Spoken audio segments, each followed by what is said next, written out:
this is Marlene with Miami Ghost Chronicles, and I want to welcome you to another episode of Stories of the Supernatural. Wherever you find us, whether it's a video or podcast on your favorite platform, please like and subscribe to us so that you can get notification of when a new show is released. You can also find us on major social media platforms. If you go to miamighostchronicles.com, you can find links to the videos or MP3 files, which you can download and enjoy without commercial interruptions. If you're into classic horror, ghost, and adventure stories, I narrate Nightshade Diary, and you can find links at nightshadediary.com. If scary stories are your bag, and listening to encounters with cryptids, ghosts, dogman, and other weird creatures sends a shiver up your spine, then go to supernaturalstorytime.com for links to our weekly podcasts. Noteworthy news about the paranormal world, true crime, conspiracy stories, and anything that is just plain weird can be found at eerie.news or visit the Stranger Than Fiction Stories tab at miamighostchronicles.com. Please subscribe to my newsletter on Substack. Just go to mppellicer.com for a link. I want to thank you for being part of my audience, and I think you are all wonderful. How's everybody doing? Good? Everything is good. I'm going to give everybody a heads up. It's thundering over here, and I have one dog who spazzes out when it thunders. I mean, for real. And it's one of those things, I have several dogs. All they do is look at me and, go back to sleep. I have one dog that she becomes terrorized. So in the middle of this interview, you see a little black dog jump on top of me. That's why. Because she shivers, she shakes, her eyes bulge out. She's like, and I have to grab her. And all she wants to do is be on top of me. And then I have another one, the more puppyish one. She's not really afraid of thunder, but she does everything the other one was like, oh, if you're going on Mama's lap, I'm going too. So, yeah, if in the middle of everything, you see a little black dog run across here, that's why. Yeah. One of those things, it's weird.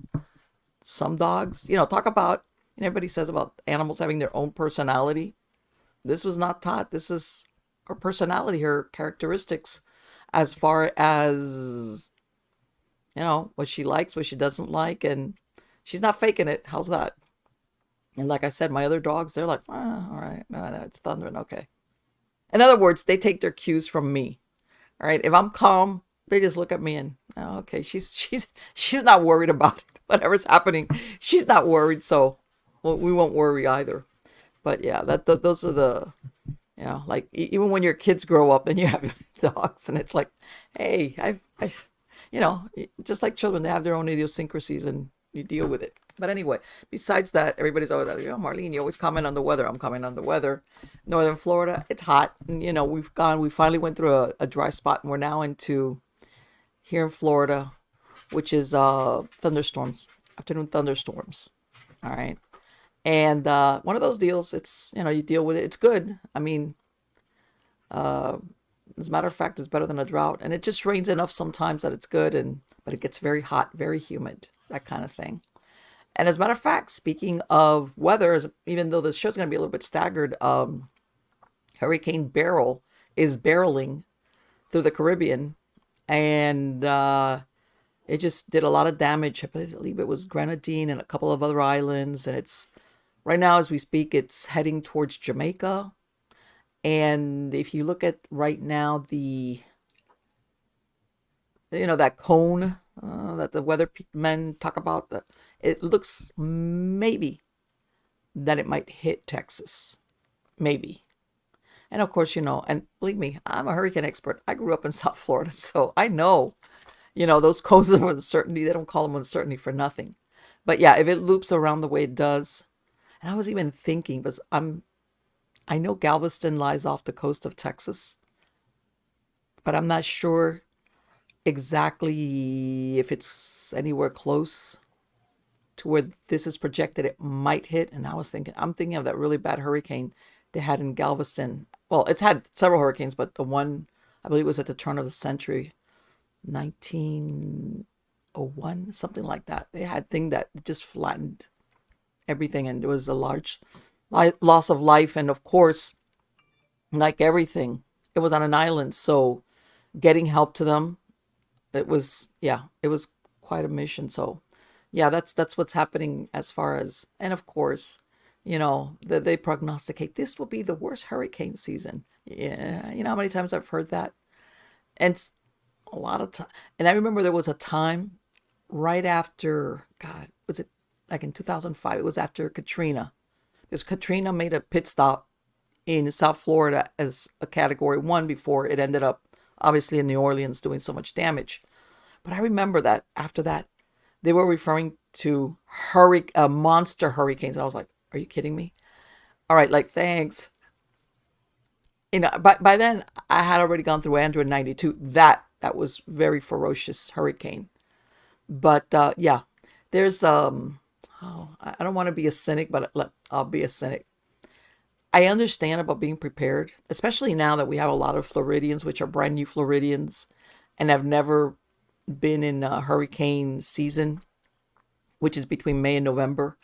But a lot of times there's a lot of fear porn involved in these weather prognostications. In other words, there's a lot of money to be made. Let me tell you, all you need is something out there churning in the Atlantic that looks like it might be heading either to the Keys, South Florida, anywhere. Because as you come up the northern states, yeah, it can happen, but it's less likely. And Home Depots, forget it. You have to park across the street. They're filled. Let's not talk about the grocery stores, anything, water, all those crazy things. So and then again, it's yes, it's good to be prepared, and believe me, I know about that versus over preparation. Where let me tell you something, and nowadays supplies are not cheap. People don't realize, besides, let's say if you stock up, yeah, I mean, let's say food. The worst case scenario is that you're gonna eat the food, especially if you buy some canned stuff. But some of these other things for your house, let me tell you, they can get very expensive. So yeah, there's always the what is it, follow the money kind of deal. Yeah.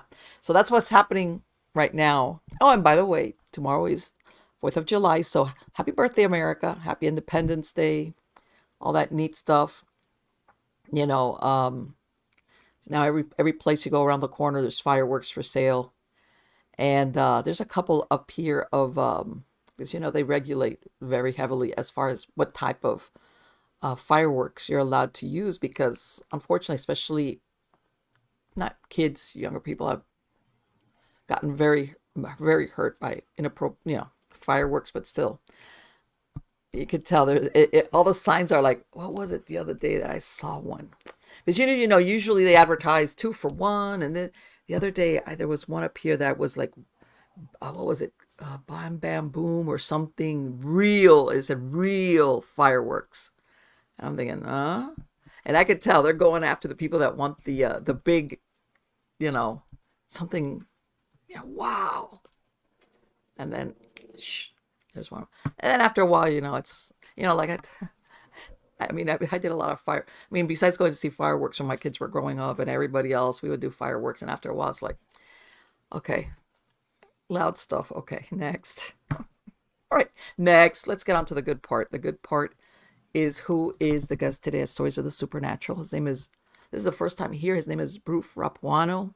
He has a BA degree from the University of Pennsylvania, where he majored in neurobiology and minored in psychology, a PhD in neuropharmacology from the University of Connecticut, and a JD from New York Law School. Dr. Rapuano has conducted independent biomedical research as a cell biologist at internationally recognized medical institutions, including the Memorial Sloan Kettering Cancer Center and the Hospital for Special Surgery, both located in New York City. He has authored or co-authored 30 scientific articles in peer-reviewed medical journals. He has also authored a nonfiction book titled Dominion Lost, a scientist's own alien abduction encounters. He had a discussion with George Knapp on Coast to Coast AM.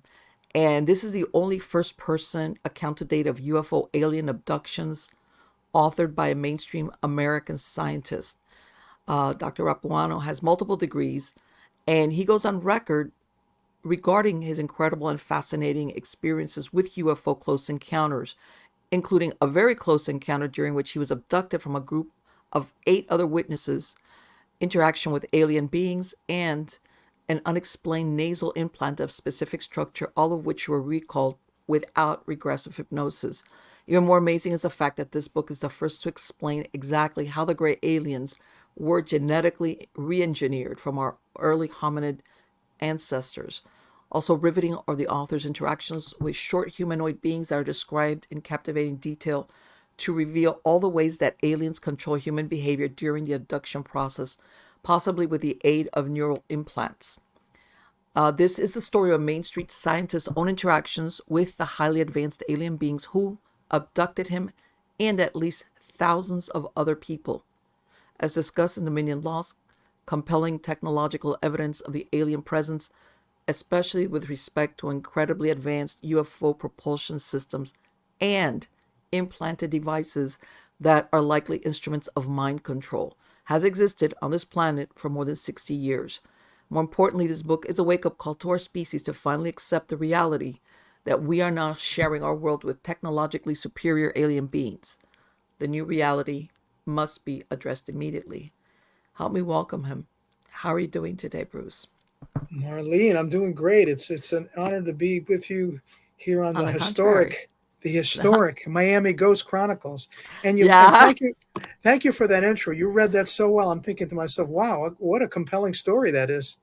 And then I realized I know it's it. it's my story. Right, exactly. Like when you hear somebody else talk about stuff, it's like, wow, that's not bad. It's like, wait, Just a quick it's shout out to everyone in Miami, if you don't mind. I know the hurricane's approaching, and I hope it, for the most part, misses no, it looks Miami. like it is. It looks like it is. I hope. It looks like it's gonna curl. It's gonna go like through the lower Caribbean, skirt up like maybe through the Yucatan Peninsula a little bit, and Okay. it looks like it might at the end, like next Tuesday, end up somewhere by Texas. But that can change, and even You've then, it should have been Yeah, downgraded. But still, I hope. You've had and there's enough already. hurricanes. You've had enough hurricanes in the Oh past. no, yeah, I've lived it, but I mean, I've been through that cycle of Hmm. watching it, and the Right, sure. cone is it the cone? It's a, yeah. So, but no, and no, it's it. I was looking, as a matter of fact, earlier I was looking at some pictures. I think it was Grenadine, and there was a couple of other islands. It's and I've seen it. It flattened all the Oh boats boy. that were in the harbor are bunched up on shore. I mean, I know that their construction, they have a lot of the houses with the tin roofs. It's not like the sturdiest, but you look at the landscape and it's level. I've seen that before in South Florida when Andrew came through. But when you look and everything is so let's put it this way, their infrastructure looks to be gone. They got a lot of rebuilding to do, and let's see what happens now. I think it was heading towards Jamaica, and that's the thing when you're on one of these islands, unless you fly out, where are you gonna go? So let's see. Let's keep our fingers crossed and see what happens. I know that there were already in South Florida. I was looking at. They already have a warehouse stocking up on items to take them out to whoever's stuck out there. They're in a bunch of food manufacturers that are local to the South Florida area. They were already sent over boxes and they're getting it ready. Let's see, what happens with that. But let me ask you, Bruce, I was looking at you're a scientist, so I know that science is fact based, right? How did that occur when you were with? Well, let me ask you. Before that, did you ever earlier in your life did you ever have any experience as far as UFOs or extraterrestrials are concerned? I had quite a few, Marlene, but Really? Okay. at the time, I didn't know. It's funny. As I write in the book, I had so many strange experiences, as particularly as a child, and as I write, we tend to remember in detail the experiences in our lives that made the greatest impact. And for some reason, these strange experiences that I had made such an impact on me that I remember them to the last, almost to the last detail for many, many years, but never saw the logical connection between all of them until, I started reading all these great books that came out in the 1980s. Uh, I'd been reading books about UFOs since I was, teenager and young adult. But then in the 80s, all these great books by authors like the groundbreaking Bud Hopkins, Dr. John Mack, the Harvard psychiatrist, Dr. Hmm. David Jacobs.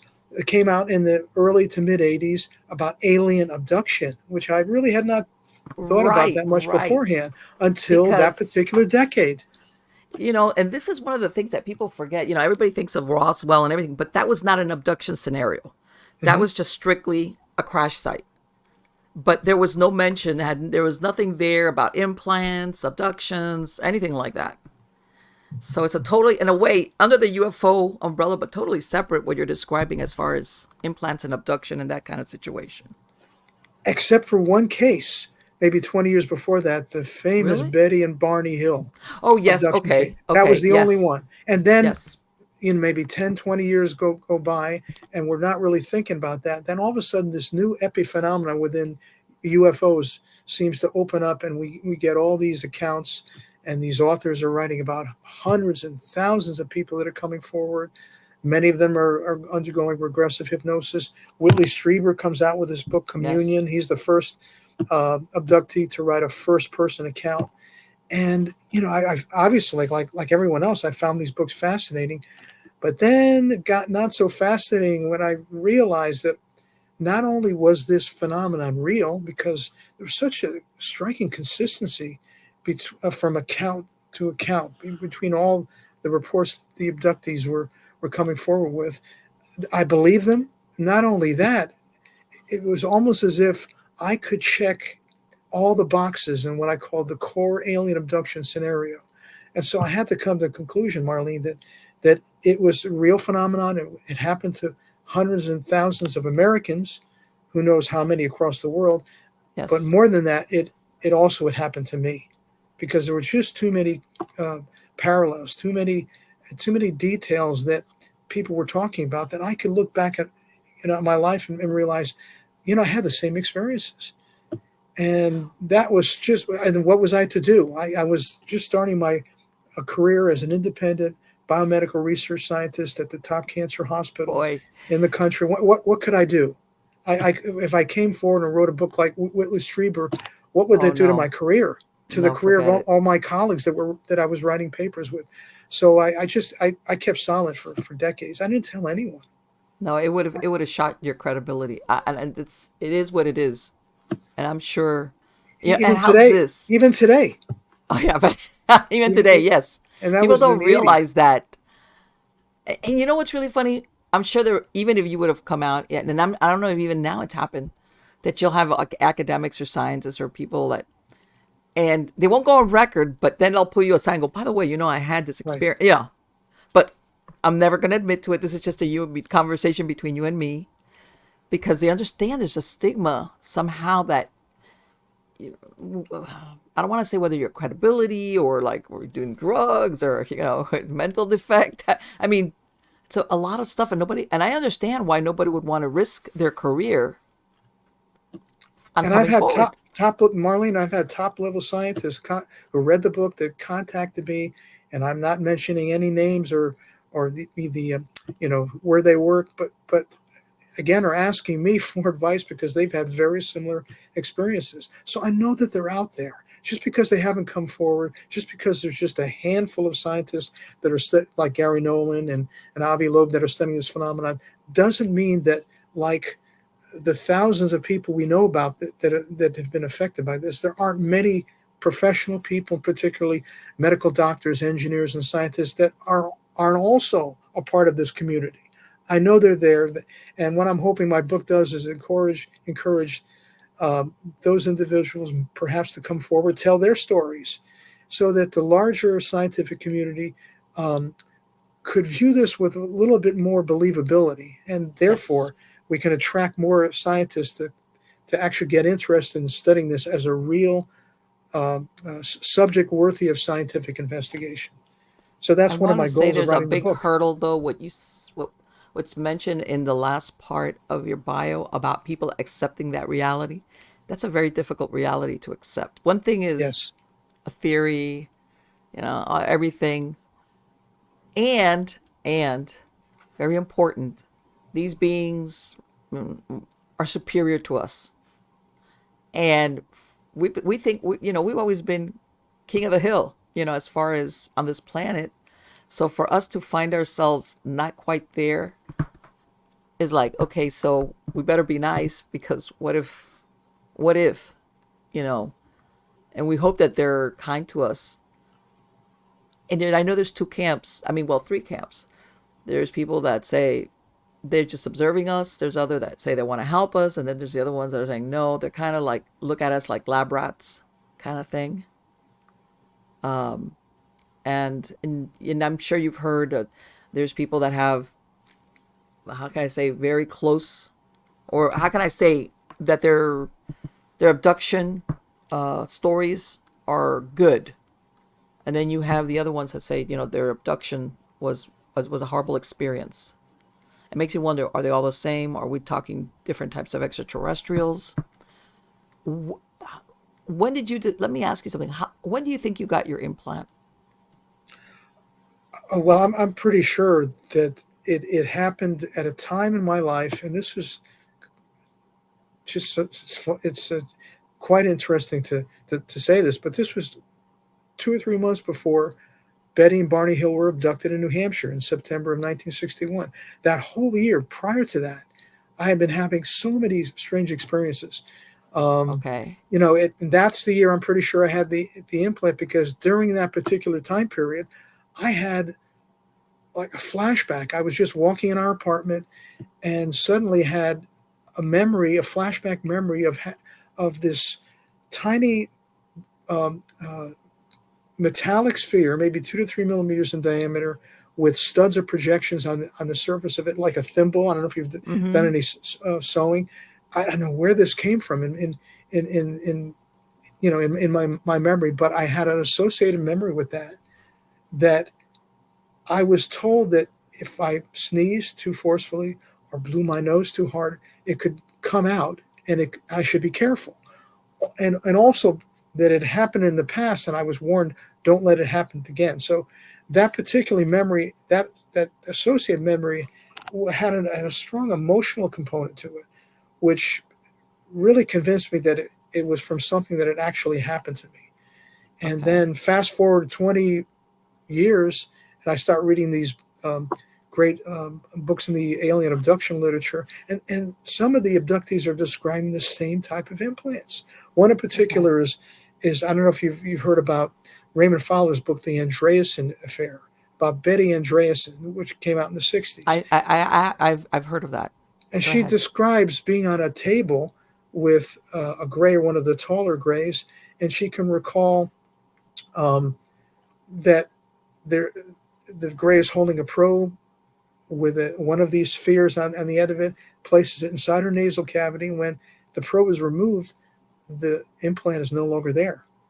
So she has a very clear memory of the procedure during which she was implanted with a device that looks exactly like what I remember back in 1961. I think the episode she talked about in the Andreasen affair occurred 6 years later in 1967. But there are a number of other people that had been interviewed by Bud Hopkins that Okay. reported the same type of implant, the same structure, the same size, and also recall that it was implanted into the nasal cavity, and associated with that, the abductees complained about unexplained nosebleeds that they had. They Okay. couldn't account for. They had no medical procedures or any medical conditions that caused them to have the nosebleed.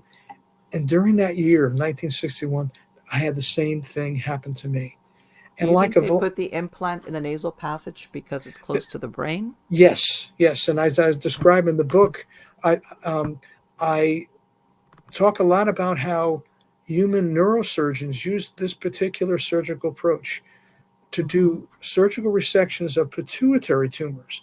They Okay. they go right through the nasal cavity, right through the one of the sinus cavities to access uh, a, a, um, uh, a region called the sella turcica, which which is a bony surrounding to the pituitary. And so I think that this implant that the aliens are using is either Mm-hmm. kept inside one of the sinus cavities or perhaps inserted directly into the brain. for some Wow. particular purpose that I talk about at length in the book. And of all things, the pituitary gland, which has its own significance in and of itself. Right, right, right. Now I don't S- know if they're interested in the hormones secreted by the pituitary, Mm-hmm. or they're actually just using that route Right. to place it close to another intrabrain structure that they're trying to study, or they may have access to the entire brain if they have the implants somewhere inside the brain. But I think that the implants, as I theorize, and I have actually two books, but in one of my books I talk about in great detail that I have a theory that the implant is a brain computer interface that is being used to study the human brain, study mental activity, maybe download all our experiences, Mm-hmm. and maybe from a purely scientific, as a Right. result of scientific curiosity, but also maybe to maybe gain knowledge in order to be able to control the human species, if in Right. And fact that's there's what is going to be yeah, my next question because right, one thing is to monitor us, and right. another thing is to be able to manipulate us somehow. And of course, you would never know because it's if somehow they can, I don't know how they would do it, uh, manipulate your brain, or put thoughts. I mean, we don't know what technology they would be using, and you act out based on, and that's a scary thought. You think but about it. but it's prompted by the question: what's the purpose of this Oh yeah. abduction program? There the Bud Hopkins and David Jacobs, John Mack have talked about the possibility of a reproductive program where the aliens are collecting genetic material from ova Mm-hmm. and sperm and using to create a new genetically modified human species. But also, being a neuroscientist, I'm in addition interested what's the purpose of the implants? How does the function of the implants tie into this abduction program? And that's why I focus so much on the potential function of the implants, and if they're creating a genetically modified, altered Homo sapiens species, Mm-hmm. perhaps they need to understand the function of the brain with the overall goal of being able to control us.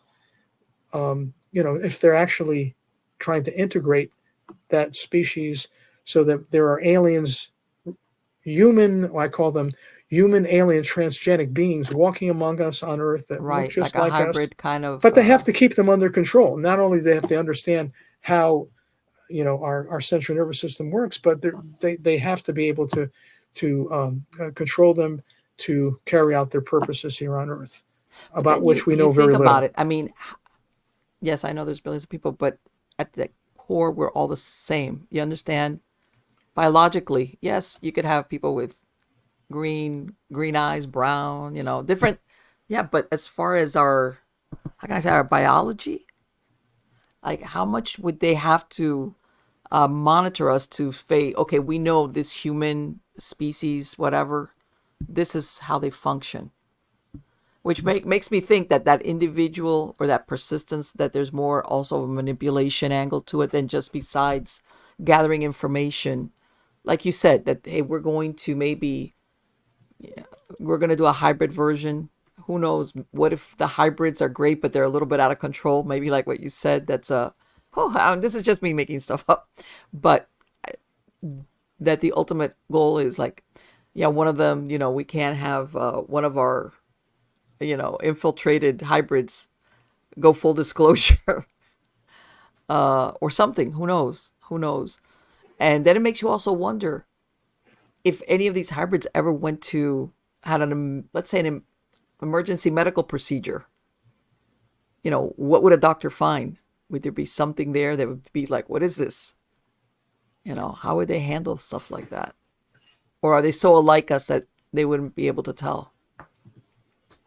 So far, Marlene, there have been quite a few cases where some medical patient needed a neuroimaging done, a CT Mm-hmm. scan, an MRI, and quite a few abductees have have come forward uh, with the imaging studies that show that they have implants. They have some Yes, type of that I've heard. metallic device in the brain.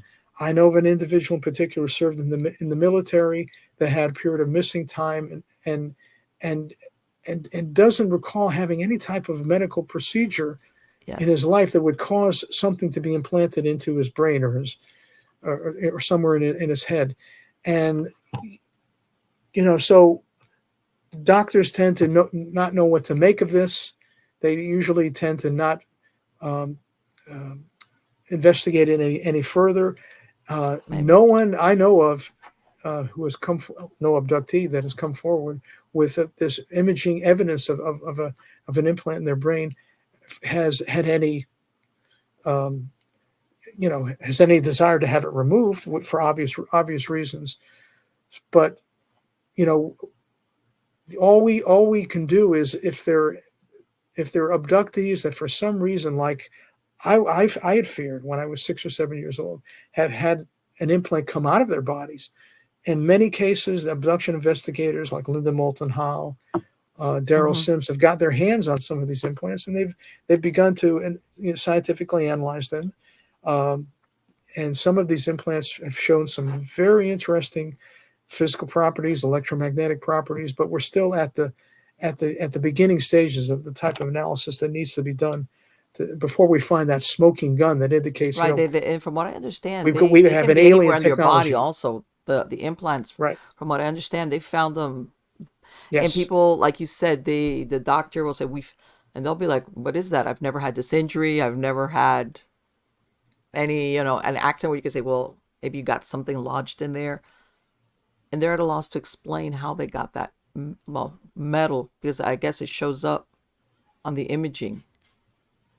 Yeah, And go I don't ahead. know if you've heard of the work of Dr. Roger Lear, and he was actually a podiatric surgeon who actually found a lot of implants in the lower leg, the foot, Yes. that again we don't have any handle.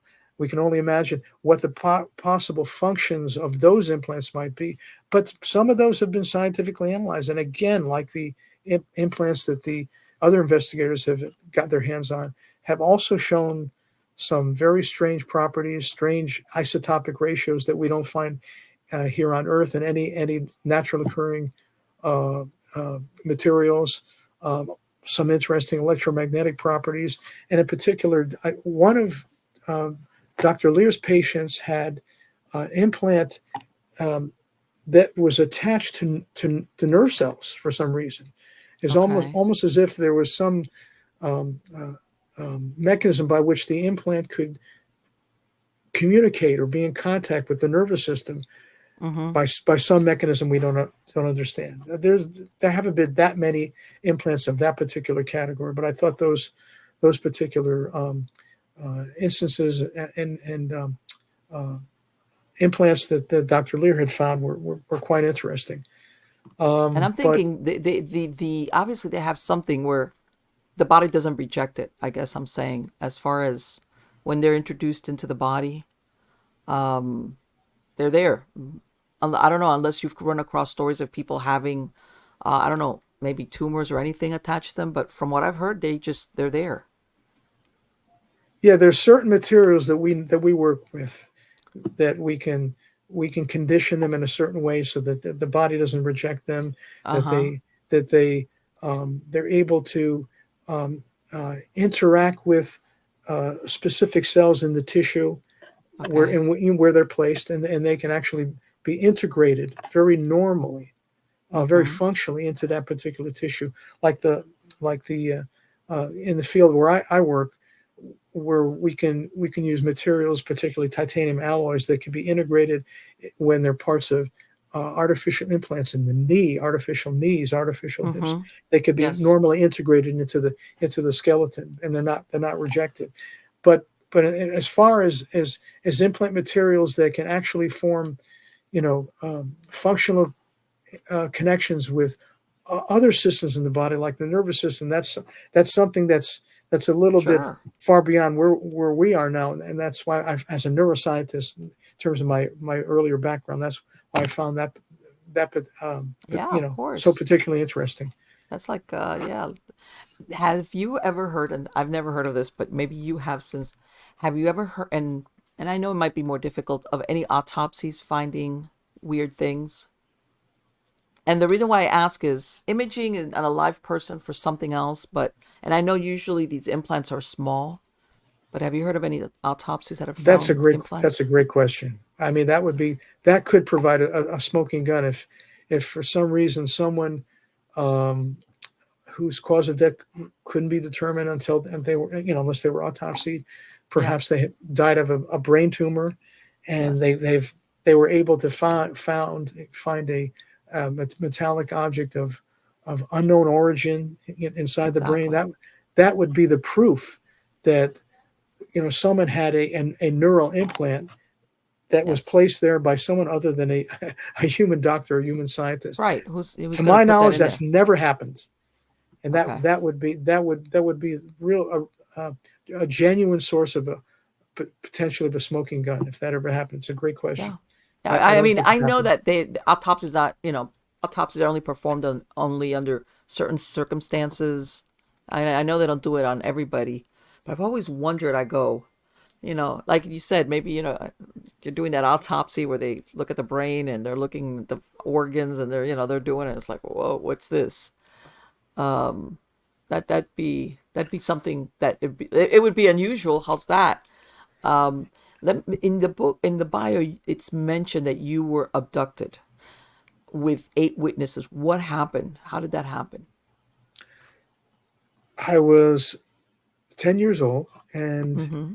we were actually just uh, seven of us were playing a game of 4-on-4 kickball in our front yard. It was Okay. in the summer. I'll never forget the day, June 19, 1965. It was a beautiful day around dusk, and I was the first to see this UFO that was approaching from quite a close proximity. Out of the corner of my eye, I saw the most brilliant light I'd ever seen before. But I Okay. couldn't really get a good view because it was the view of the UFO was obscured by an oak tree that was in the center of our front lawn. So no one else had seen it in our group of eight children. Okay. I walked toward our house to our front door, and where I could get an unobstructed view. And what I saw was like nothing I had seen before or since. It reminded me of the biblical Star of Bethlehem Okay. with several asymmetric points, but almost too bright, so brilliantly lit that it was almost difficult to look at. But this wasn't a point source of light, in some distant point source of light in the sky, like from an airplane, helicopter, star, or planet. This was at least 2.5 times the size of the full moon. That's how close it was. So Wow. it was right on top of us, maybe at the 10 o'clock position. So we watched it, and to get to your question, what I have to say is we watched it for maybe 30 to 60 seconds, and because everyone gathered around me as Uh-huh. I began to look at it very intently, and then very strange, the light turned off as if by a flip of a switch, Okay. and in place of it there was what I can only describe as a fireball, a red fireball that now began to move in a southwest direction. But the light Okay. had made no sound. The white, I call the Star of Bethlehem light, was motionless. But then this red fireball began to move, and I began to walk toward our neighbor's backyard, following it for maybe about 90 seconds until it disappeared over the horizon. And Okay. then I came back, and all the people in the group kind of shared notes about what they had seen. And this craziest thing was people were reporting things that I had not seen. I was the Really. first to spot it, the last to watch it disappear over the horizon. There's no way I could have missed anything. And Okay. so someone had reported they had seen three lights in the shape of a triangle of different colors. Another person reported that fireball had some type of static discharge, like lightning Mm-hmm. surrounding it. I didn't see either of those features at all. And I Okay. had better than 20/20 vision. Okay. And what confirmed that I had missed something because I had not been present on the scene for a period of time was a girl in our group directly asked me a question. She said to me, Bruce, where did you go? And I Oh, told her, very matter of factly, well, you saw me walk up to our neighbor's, backyard. She said, no, no, I saw you in the back, in your neighbor's yard. And so clearly I knew at that time, and thinking about it many times since, that I could not have missed what everyone else had seen unless because I unless was you weren't there. taken, In other words. unless I wasn't there. I mean, in Uh a huh. court of law, I think if I say in the book, if someone had been murdered in our neighborhood, I could not have provided an alibi because a number of people's testimony could have been used to prove that I was not there for a period of time from the scene Right. where everyone else was viewing the UFO. Um, and along with that, Marlene, is the classic feature of the abduction. I Okay. call it the Oz effect, where immediately before it happens, everyone, well, everything seems to change. The noises, the ambient noises from the neighborhood of the animals and insects are gone. This happened Okay. to me right before the light turned off, the Star of Bethlehem light. I turned away from it because I thought, why can't I hear the insects, the Mm-hmm. grasshoppers, and and all the noises of the insects in our heavily wooded neighborhood that were deafening before that. Well, I Right. turned away to look away from actually the UFO. I still couldn't hear anything, and what scared me was the fellow standing on my left, the fellow with blonde hair, um, frightened me because he was no longer moving. He wasn't talking. He appeared to be frozen in place. And I couldn't hear anyone on Oh, my right wow. talking. I didn't detect any movement. And I didn't know, I had no idea what was going on. But if I knew that it frightened me, and Sure. I kind of dissociated. I wanted to dissociate from that particular feeling. So that particular feature of the abduction has been reported numerous times in the abduction Yes. literature, um, especially when there's a close encounter with the UFO and a period of missing time that goes along Mm-hmm. with the experience. And normally, what happens, not all the time, some people can remember the abduction event, but many times as well, it requires regressive hypnosis to reveal that an actual abduction had taken place Right. during this particular event. Why do you think that there was some urgency in getting you? And the reason why I ask is approaching you when I know you were all kids, but still witnesses, versus let's say going to your room at night. Do you think that something happened as to why they wanted to get that moment? We need to get him. Good question. You know, I know that there have been, I would venture to say, an equal number of bedroom abductions and in an Mm-hmm. equal number of abductions that occurred when people were awake. They were driving in their car Right, and in the exactly. middle of a trip. Why did they need to get them? They were And I've spotted. always asked myself that because you hear exactly what you just said. Either they're alone or they're asleep or they're, even alone at home. And I'm thinking How did even they? those. How did it, were they going? Were they going after a particular person? And again, this gets to the issue of the implant. One of the functions of the implant may be it's a tracking device. It has a transmitter, and that's how the people. Because I'll tell you, at that time, during this particular episode I just described to you, at the end of it, I didn't know why I felt this way, but I thought to myself when it was all over, did they find me again? Okay, I don't so know where you that knew at this that was a time. repeat. That was my contemporaneous feeling that I described Mm-hmm. in the book, contemporaneous to that episode, and I didn't know what I was referring to and who they were, but that's the feeling I had that I they found me in New Haven, and then when we moved to the suburbs, they Oh, found you me had again. even moved. Wow. Couldn't get away from them.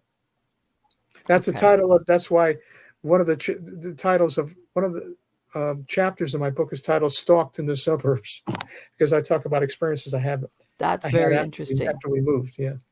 In other words, that shows, yeah, like you said, tracking a particular interest in certain individuals, and once during their life, right during the during their course of their, yeah. or I know I spoke to Daryl, and one time he told me, and I don't, and again, this is one of his theories. He says that sometimes some of these implants, he says, sometimes they, in other words, especially when you're older, they never come back to take them out. In other words, they're not really tracking you anymore, but it's just an old implant. In other words, they just never come back and say, let me, let's take that out.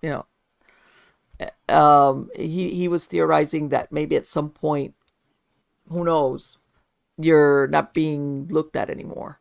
And that's why you have some people that'll say, you hear of people having a lifelong encounters with extraterrestrials, and some will say, well, it was this block of time in my life, and then it just stopped, it died away. And it's like, and okay, we've and that's very interesting that then you were perhaps no longer a part of the program, and they've just failed to remove the implant, right, they even though don't, they it's don't like, need okay, it anymore. we're like, So switch it off, whatever, it's like, we're not gonna, we don't need to go back and and take the, you broke up there, Marlene, when you were talking about this. But did you say this was an investigator or an actual abductee that related this to you? Daryl Sims. Daryl Sims. Daryl Okay. Sims is the Yeah. one that told me There about that. as I had never heard that. And he was no, saying, no, yeah. I didn't either. And I Mm-hmm. think that, and because I've wondered, and many people have asked me, do you think if your experiences kind of tapered off the older you got, do you think you still have the implant? I can't rule out that I do. I can't rule out that I don't. Right. And I've talked to my wife, who's a physician, about this, and I've never had any medical need to have an MRI or a CT of the brain, but Right. I guess when I do, that's when I'll find out. Right. And Yeah. again, like you said, the even the ones that people have had them on like their ankles or their knees, it's like, it's almost like we're not going to go back for it. It's just leave it there. We're done with this person. What are we going to do? In other words, we're there. It's a disposable kind of item, I guess is what I'm saying. Right. But it does show, and I want to ask you because I've heard of this too. Do you think your family, because I've heard sometimes that lineage has something to do with abductions I that have you a know chap. of course. I have Marlene. I don't. I have a chapter in the book that relates an experience that I don't think has ever been talked about in the alien abduction literature, because I believe that my grandfather, Okay. had who was probably part of the program. He Mm-hmm. had what's called cavernous sinus thrombosis. He had an infection that developed in one of the blood sinuses, not the air sinuses, blood sinuses, in that spread to the meninges of his brain and developed into a fatal meningitis. In the 30s, there were no antibiotics, so there was Okay. nowhere to treat this, and he died at the age of 42. But then, in researching this, I Wow. discovered that this is extremely rare to have this condition. I remember, since our family has operated a funeral home for many generations, Oh my God. reading his Wow. death certificate, and Uh-huh. I remember, having some medical knowledge. I was a teenager at the time, thinking, I don't buy this. I've never heard of this syndrome, cavernous sinus thrombosis. And then fast forward to, many years later, where I'm writing this book and I'm finding out that the chances are 1 in 19 million that someone would die of this, Right. have this particular this infection, unless they had some type of medical procedure, some type of intervention, like a dental procedure, or um, a procedure involving the nasal cavity as an avenue for surgical approach. For Right. Which you're example, not gonna see that back at the. and the chances of having this type of infection go up astronomically if, for example, you have a pituitary tumor and you need to Mm-hmm. have the tumor in the pituitary resected, and the chance of having this particular infection and meningitis is thousands of fold more likely. I was going to ask you, and meningitis. Let me ask you, without the meningitis, obviously, and I'm obviously not a medical doc. Wouldn't the thrombosis by itself wouldn't that have killed him without the meningitis, or was it cause and effect? No, no, because I guess it's the most likely route by if you have a sinus infection by which the infection would spread to the meninges of the brain through this cavernous sinus. So Okay. now you it might resolve on its own, but it's so easy uh, because of the anatomy, because of the fact that the venous system drains from the cavernous sinus into the meninges of the brain. It's Okay. quite a straightforward route of Okay. spread of the infection. So, it's possible that someone could not have it develop into a meningitis, but Mm-hmm. just to have this particular infection in this Yes. particular sinus cavity was so rare that at the at the time my grandfather passed away, there were probably 5 or 6 people in the country that had this particular I'm thinking infection. I don't know. That's This is how me. rare it was. Did they even know how to diagnose it, or was it something that they realized after the fact? I mean, it's like, who knows? It probably could have been diagnosed quite very easily. Um, you know, if there was some type of post mortem, or there Right. might. Well, that's where I'm going Yeah, with that. Is yeah, this yeah, something that after, he passed away, that they would have said, wow, this is what happened, versus while he was, as far as treating it, how's that? yeah. I mean, In other words, they basically the symptoms he might have had from from what was told to me by my father were maybe a headache, but other than that, there would have had to have been some type of physical exam hmm, after death that would have caused the physician to write down, right, without exactly. very conclusively, without any That is ambiguity at all, very, that this was the cause that's of death. Because I've read the death certificate from my grandfather. an answer to that question that I asked. That's very unusual. That is very unusual. That makes you wonder, implant gone wrong. And it happens, like everything. You never know. I think Daryl Sims might have mentioned that there a number of people have had some adverse medical consequences, but Okay. uh, you know I think that these type of procedures, even as practiced by an advanced technologically advanced civilization, may not be perfect, and Sure. maybe they might not have as much concern because they're operating on another species. I hate Right. to say that, but that may be one of the reasons. Or what if you get a real, I mean, what if you become sick with something else and it puts the thing where it shouldn't go? I mean, you know, I could see where that could happen. I could see where that could happen. Absolutely. But do you have siblings? Have any other siblings, if you have them, ever reported? Yeah, I have a younger brother. I've asked him, I've asked him and discussed this particular subject at length, and I can't. He doesn't report anything that would any experiences any experiences at all that would suggest to me that he was abducted. But um, I have to say, my father has had the same sinus issue. Really? My grandfather Wow. died of cavernous sinus thrombosis. My father complained of sinus headaches all through his life. I don't think even if he had other experiences that would be that someone could place in the category of alien abduction, he would even have told me. But I knew he had these medical symptoms and I've had a lifelong chronic sinusitis. So if anyone was in the program like I think Mm-hmm. I've been in the program, would probably been my father and Okay. and my grandfather, which would reflect a lot of study by a number of investigators that has pinpointed an interest on the part of the aliens in particular bloodlines for some reason. Sure.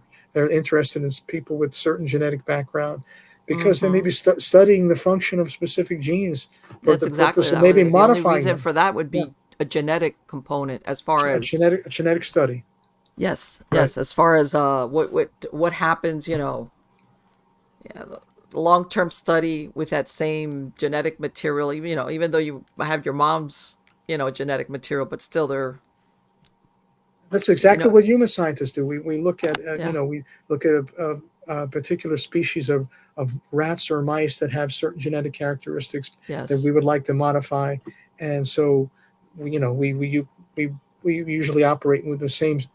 For a particular study, we use the same strain every time because we know that the genetic background of that particular strain. So Yes. I'm projecting Right, right. That into the we're trying minds to of some second alien guess. civilization what But it makes based you on what think, though, humans do. because I've Yeah. heard of this lineage of this history, and the only reason I could think of, instead of just randomly picking, is that there's some type of genetic reason why they want to see what happens with this strain of whatever it is that they're following under down the road. And again, we don't know what it is that they're looking for specifically. Well, I want to report an interesting finding that Dr. Gary Nolan talked about. That Okay. he's the one biologist who said, I can categorically state with 100% certainty that we've been visited by aliens. So he's the one Okay. person that's gone on the record. But he has a group that includes neuroscientists that have found that people who can remote view and experiencers of this alien abduction phenomenon both have, when they do neuroimaging on both groups, they have the same character um, differences in a particular part of the brain, uh, in a region called the substantia nigra, that Okay. they think that Dr. Nolan has suggested, may be a reason why aliens are interested in the particular people that they abduct. That Mm-hmm. perhaps that, like remote viewers, that the abductees have some innate ability to perhaps see alien beings in another dimension, perhaps, or interact Mm-hmm. with them, communicate with them telepathically, and have the same ability that's similar to the ability that remote viewers have. And Right. it involves this particular structure of the brain. There's what's called an increase in synaptic plasticity. There's a lot of They have more connections with other parts of the brain in this Okay. region, and this has only been seen according to Dr. Nolan, in experiencers of the phenomenon Mm-hmm. and remote viewers. So it's perhaps that Interesting. we're being genetically modified for the purposes of um, furthering interactions between human beings and some advanced uh, alien civilization. I mean, that's one theory. Right. Well, sometimes I even think, because as far as the hybrid theory, as far as that, I'm thinking to myself, well, you know, maybe they're trying to produce hybrids because maybe for them living on Earth for them is more difficult, versus they're trying to get a hybrid version that's easier for them to adapt to living on Earth.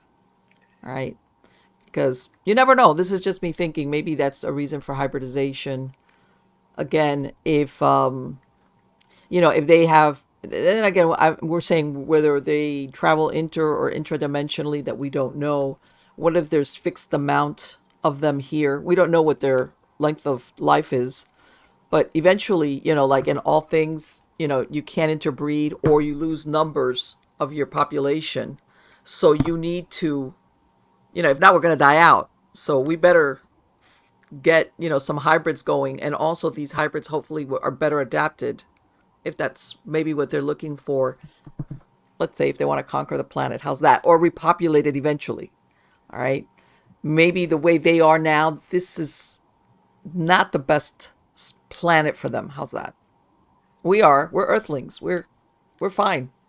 So maybe they want to, and then of course, and maybe they do have more advanced sections of their brains that they're trying, like, let's keep this part of the human, but we want to make sure we get this other, I don't know, advantageous aspect to their brain structure. That's just me thinking. And I'm sure that, like in all things, sometimes with the genetics, it's like a roll of the dice. I'm thinking, if you're trying to get a certain outcome, like you might get a variant, and it's, oh, that's not what we want. No, let's do it again. Because from what you described, they're as far as they're humanoid, but not really. How's that? What do you what?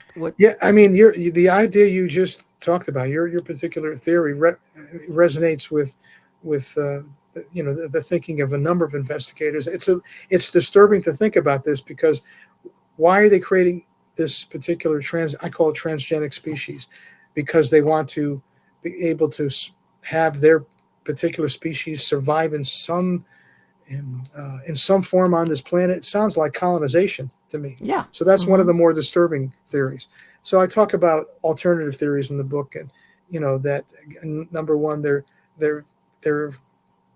they embarked upon this program for our own benefit. They're trying to, to accelerate our evolution so that perhaps we can not only get along with the cosmic community, but first and foremost, get along better with each other.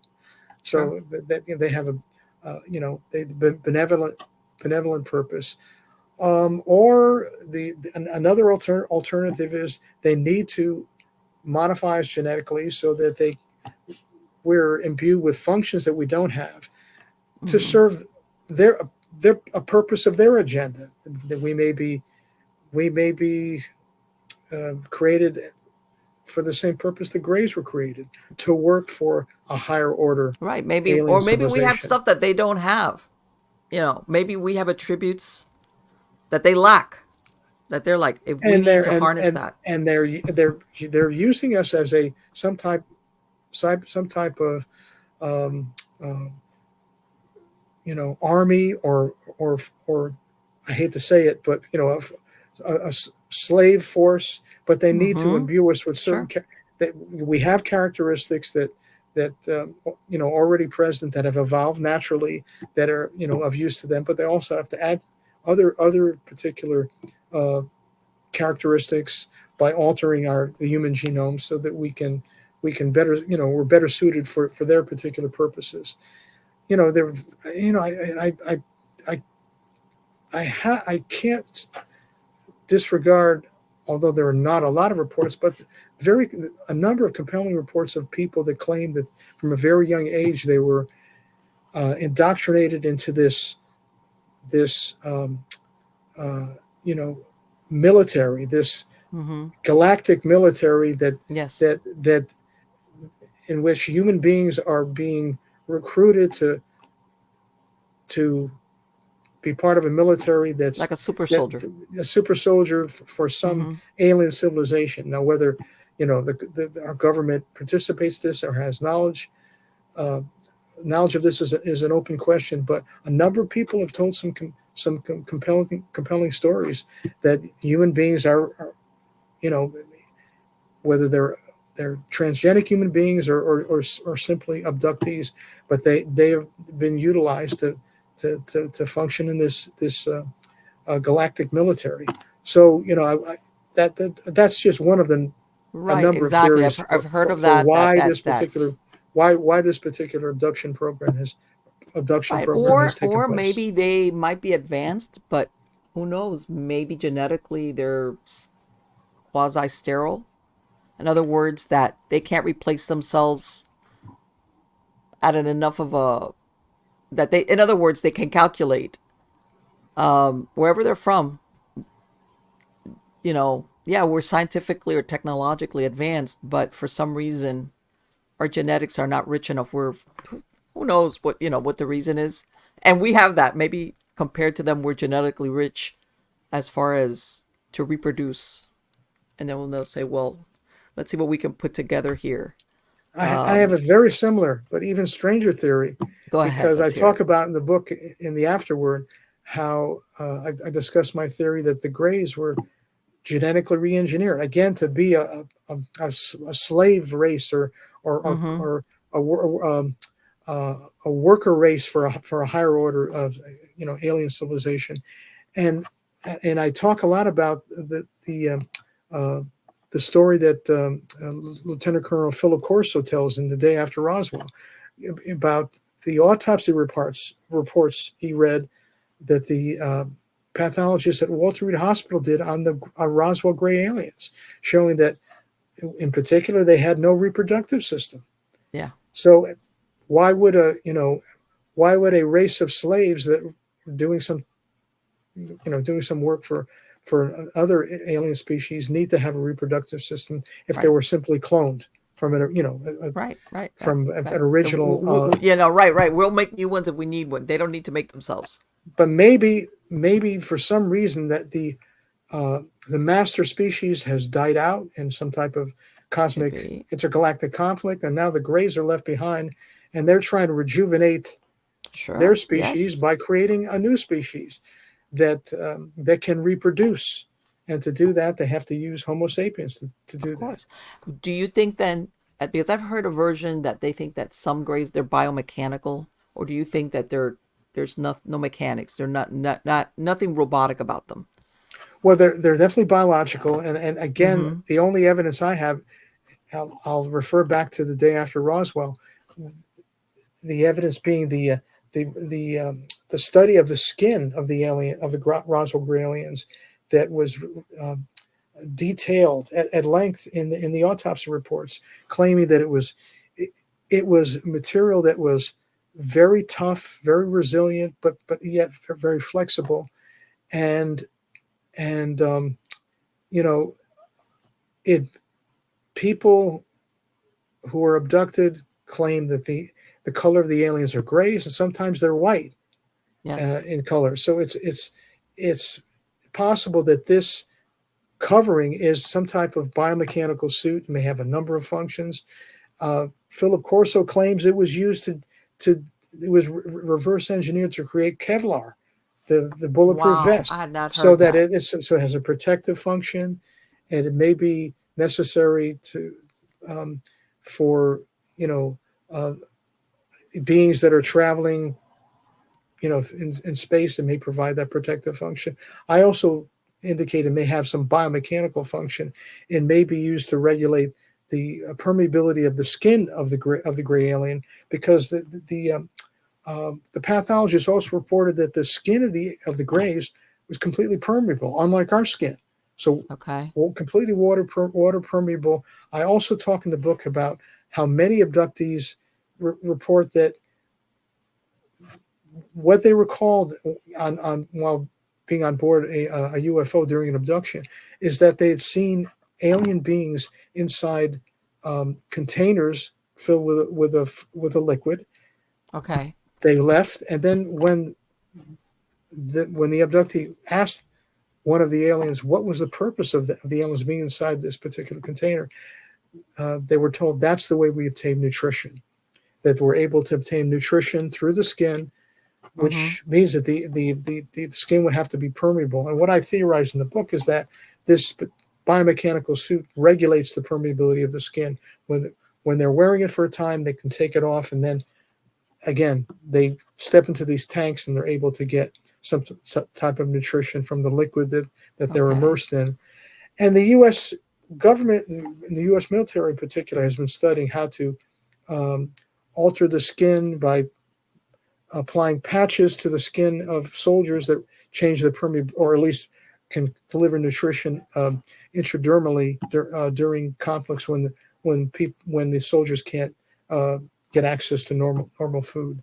So Right. again, this particular suit may have a number of functions I mean, beyond lately, I protective. mean, you've seen now medication be administered for certain, illnesses or diseases, that they can, they basically it's inserted, the medication is released.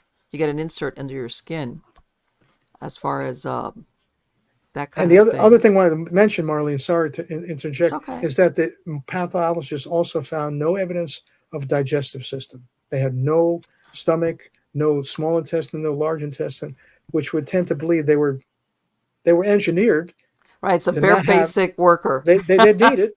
A basic worker, and who got all their nutrition through the skin. Right. Like what's the least minimum we could get, like, and just, yeah, just that would be very interesting. The Because I've always heard, you always hear the Greys are, like you said, like a slave servant kind of like worker. And Right. then there's others that give them a little bit more, how can I say, that they're There's a more hierarchy. independent. Yeah, there's Yeah. a hierarchy there. They're more There's a independent as far as what they do. they have the taller grays that seem to exert some type of control over the shorter gray aliens. And and then of course you hear people saying that now that we do have human hybrids walking, that they've perfected it to the point where they look like us, that we can't tell, but that they're hybrids. I don't know. Makes you look at the, you're sitting next to him, nobody's like, okay, that kind of thing. But the I'm thinking, do you think? Because sometimes I wonder if they're ever going to give us full disclosure on this, or is if because as a matter of fact, the other day I was watching, the X Files, which is, the X Files. I'm looking at all the reruns. I hadn't watched them, and of course, this was one of the shows that dealt with a conspiracy between the government and the aliens, and that they had this whole thing. Basically, they were doing it behind everybody's back. And it makes me wonder if that was ever the case, and we would ever get disclosure, because it wouldn't look too flattering on being used as guinea pigs, with permission, by the way. That theory has been discussed quite recently, and it's uncanny how the first time I heard that theory was watching that particular episode of the X Files, and I think it's also the plot of one of the movies. I think it was a feature film. Right. There's one where it starts out where they have a guy who looks like he's being abducted.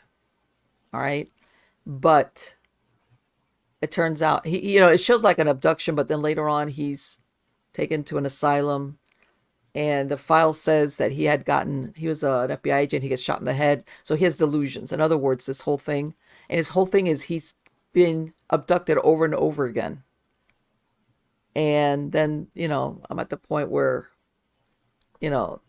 Scully, she gets abducted and she's gone for months, and they don't know what's going on. But then, of course, if you watch the show, and eventually at the movie, it comes out as far as Cigarette Man and all these players behind the scenes. And then you're thinking, how much of this was Chris Carter imagination versus reality? I've just been aware of a number of investigators that are talking about this theory now. Not beyond the fact that coincidentally the Harvard astrophysicist, I think it was, just came out with a study in some peer-reviewed journal theorizing that aliens are walking among us, theoretically. But the UFO investigators have talked at length about maybe that we can't have disclosure because, like in the X Files, the government has had a great deal of knowledge about this particular program, abduction program, to the point where there may be not just acquiescence or exchange of technical information, but government scientists may have been working alongside alien scientists in this abduction program.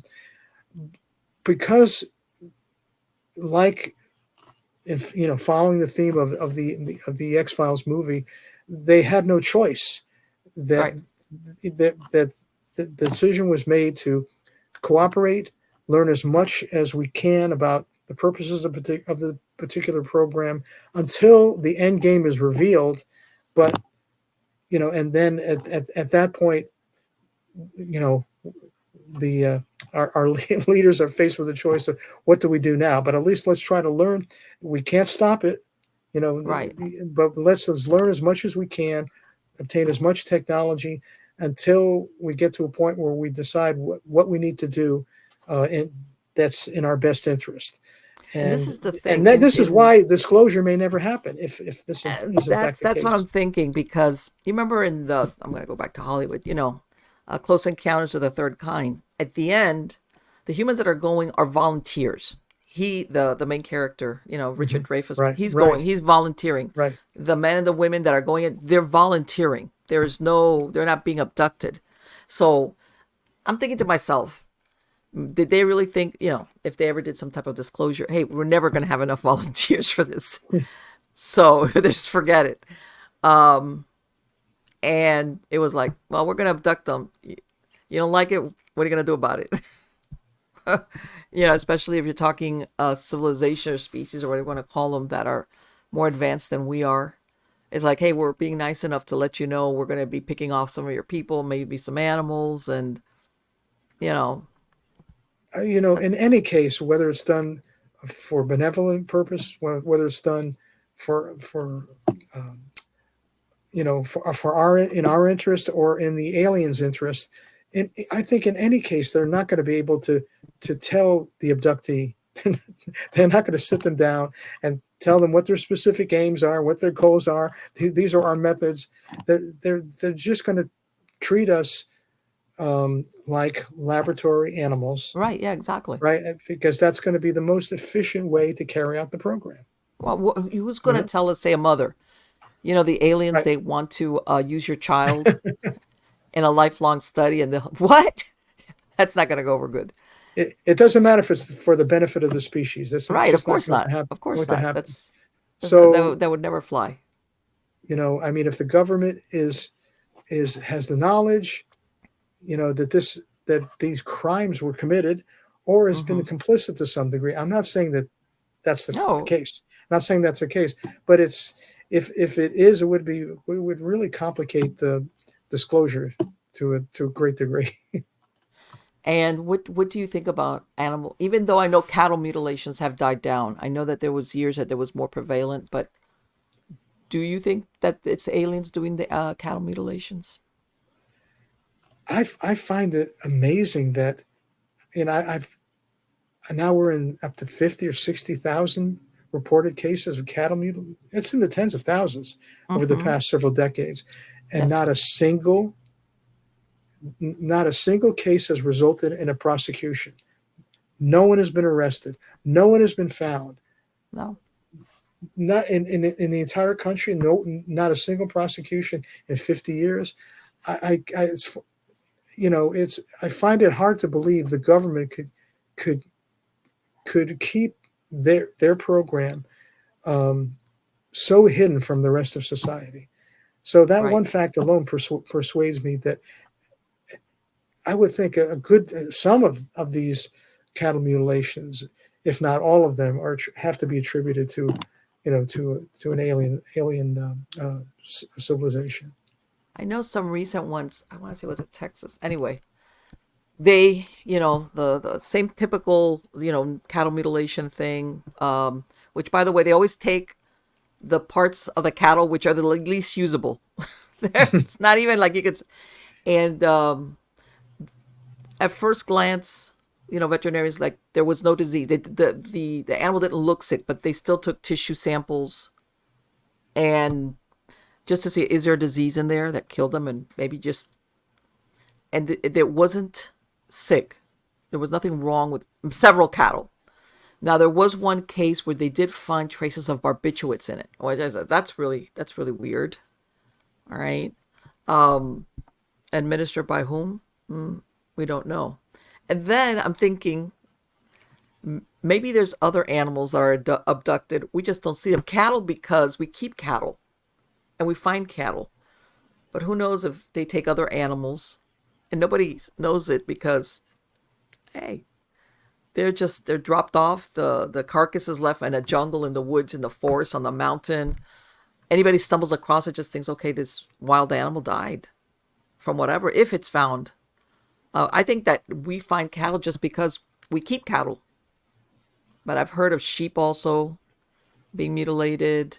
Other farm animals sometimes have also been taken. But maybe they're doing it across the board with different types of animal life. And it's not simply the tissues that they're we would have no need for in biological experimentation. There's never a drop of blood. Yes, that's right. They take Insanguinated. all the Yes. blood, and what Yes. we do is in cell culture, we take the serum from newborn calves, and it's essential for growing mammalian cells in culture. So Mm-hmm. we do a lot of experimentation that requires serum from cattle. So there may be scientific reasons why they take not Oh, just the the light tissues bulb but just the went blood, up over my head with what you just said. which means we can't distinguish between human science or alien science, because Huh. in both cases there would be a an application, a use for the blood. Right, and they can't find the blood is not there, and Right. there's no evidence of blood around the animal, around the carcass. It's Right. gone. Like, where did it go? One of the components they needed. There's not a Wow. drop of blood on the ground or inside the animal. Where did it go? Right. Explain to me again how you use the blood or the serum or We what take how. serum. There are so many growth factors in the serum that Mm-hmm. that are essential for growing. We study, if we want to look at a disease and we want to study the behavior of the cells from the tissue that's affected by the disease, we grow them in culture, Okay. All and right. and we can clone the cells. We can alter the genome of the cell to see if that changes its function. So we can Okay. study the function of the tissue on a cellular level in vitro, meaning inside glass, Mm-hmm. outside the body. But the cells will not be able to grow continuously and pass from, from as they differentiate from passage to passage, Right. unless they're grown in medium that contains some type of serum from cattle. So there is that need to do basic scientific biological research that Right. can't really be done without blood from cows, Now let me ask you something. Would any animal serve, or is there a specific reason why cows are used?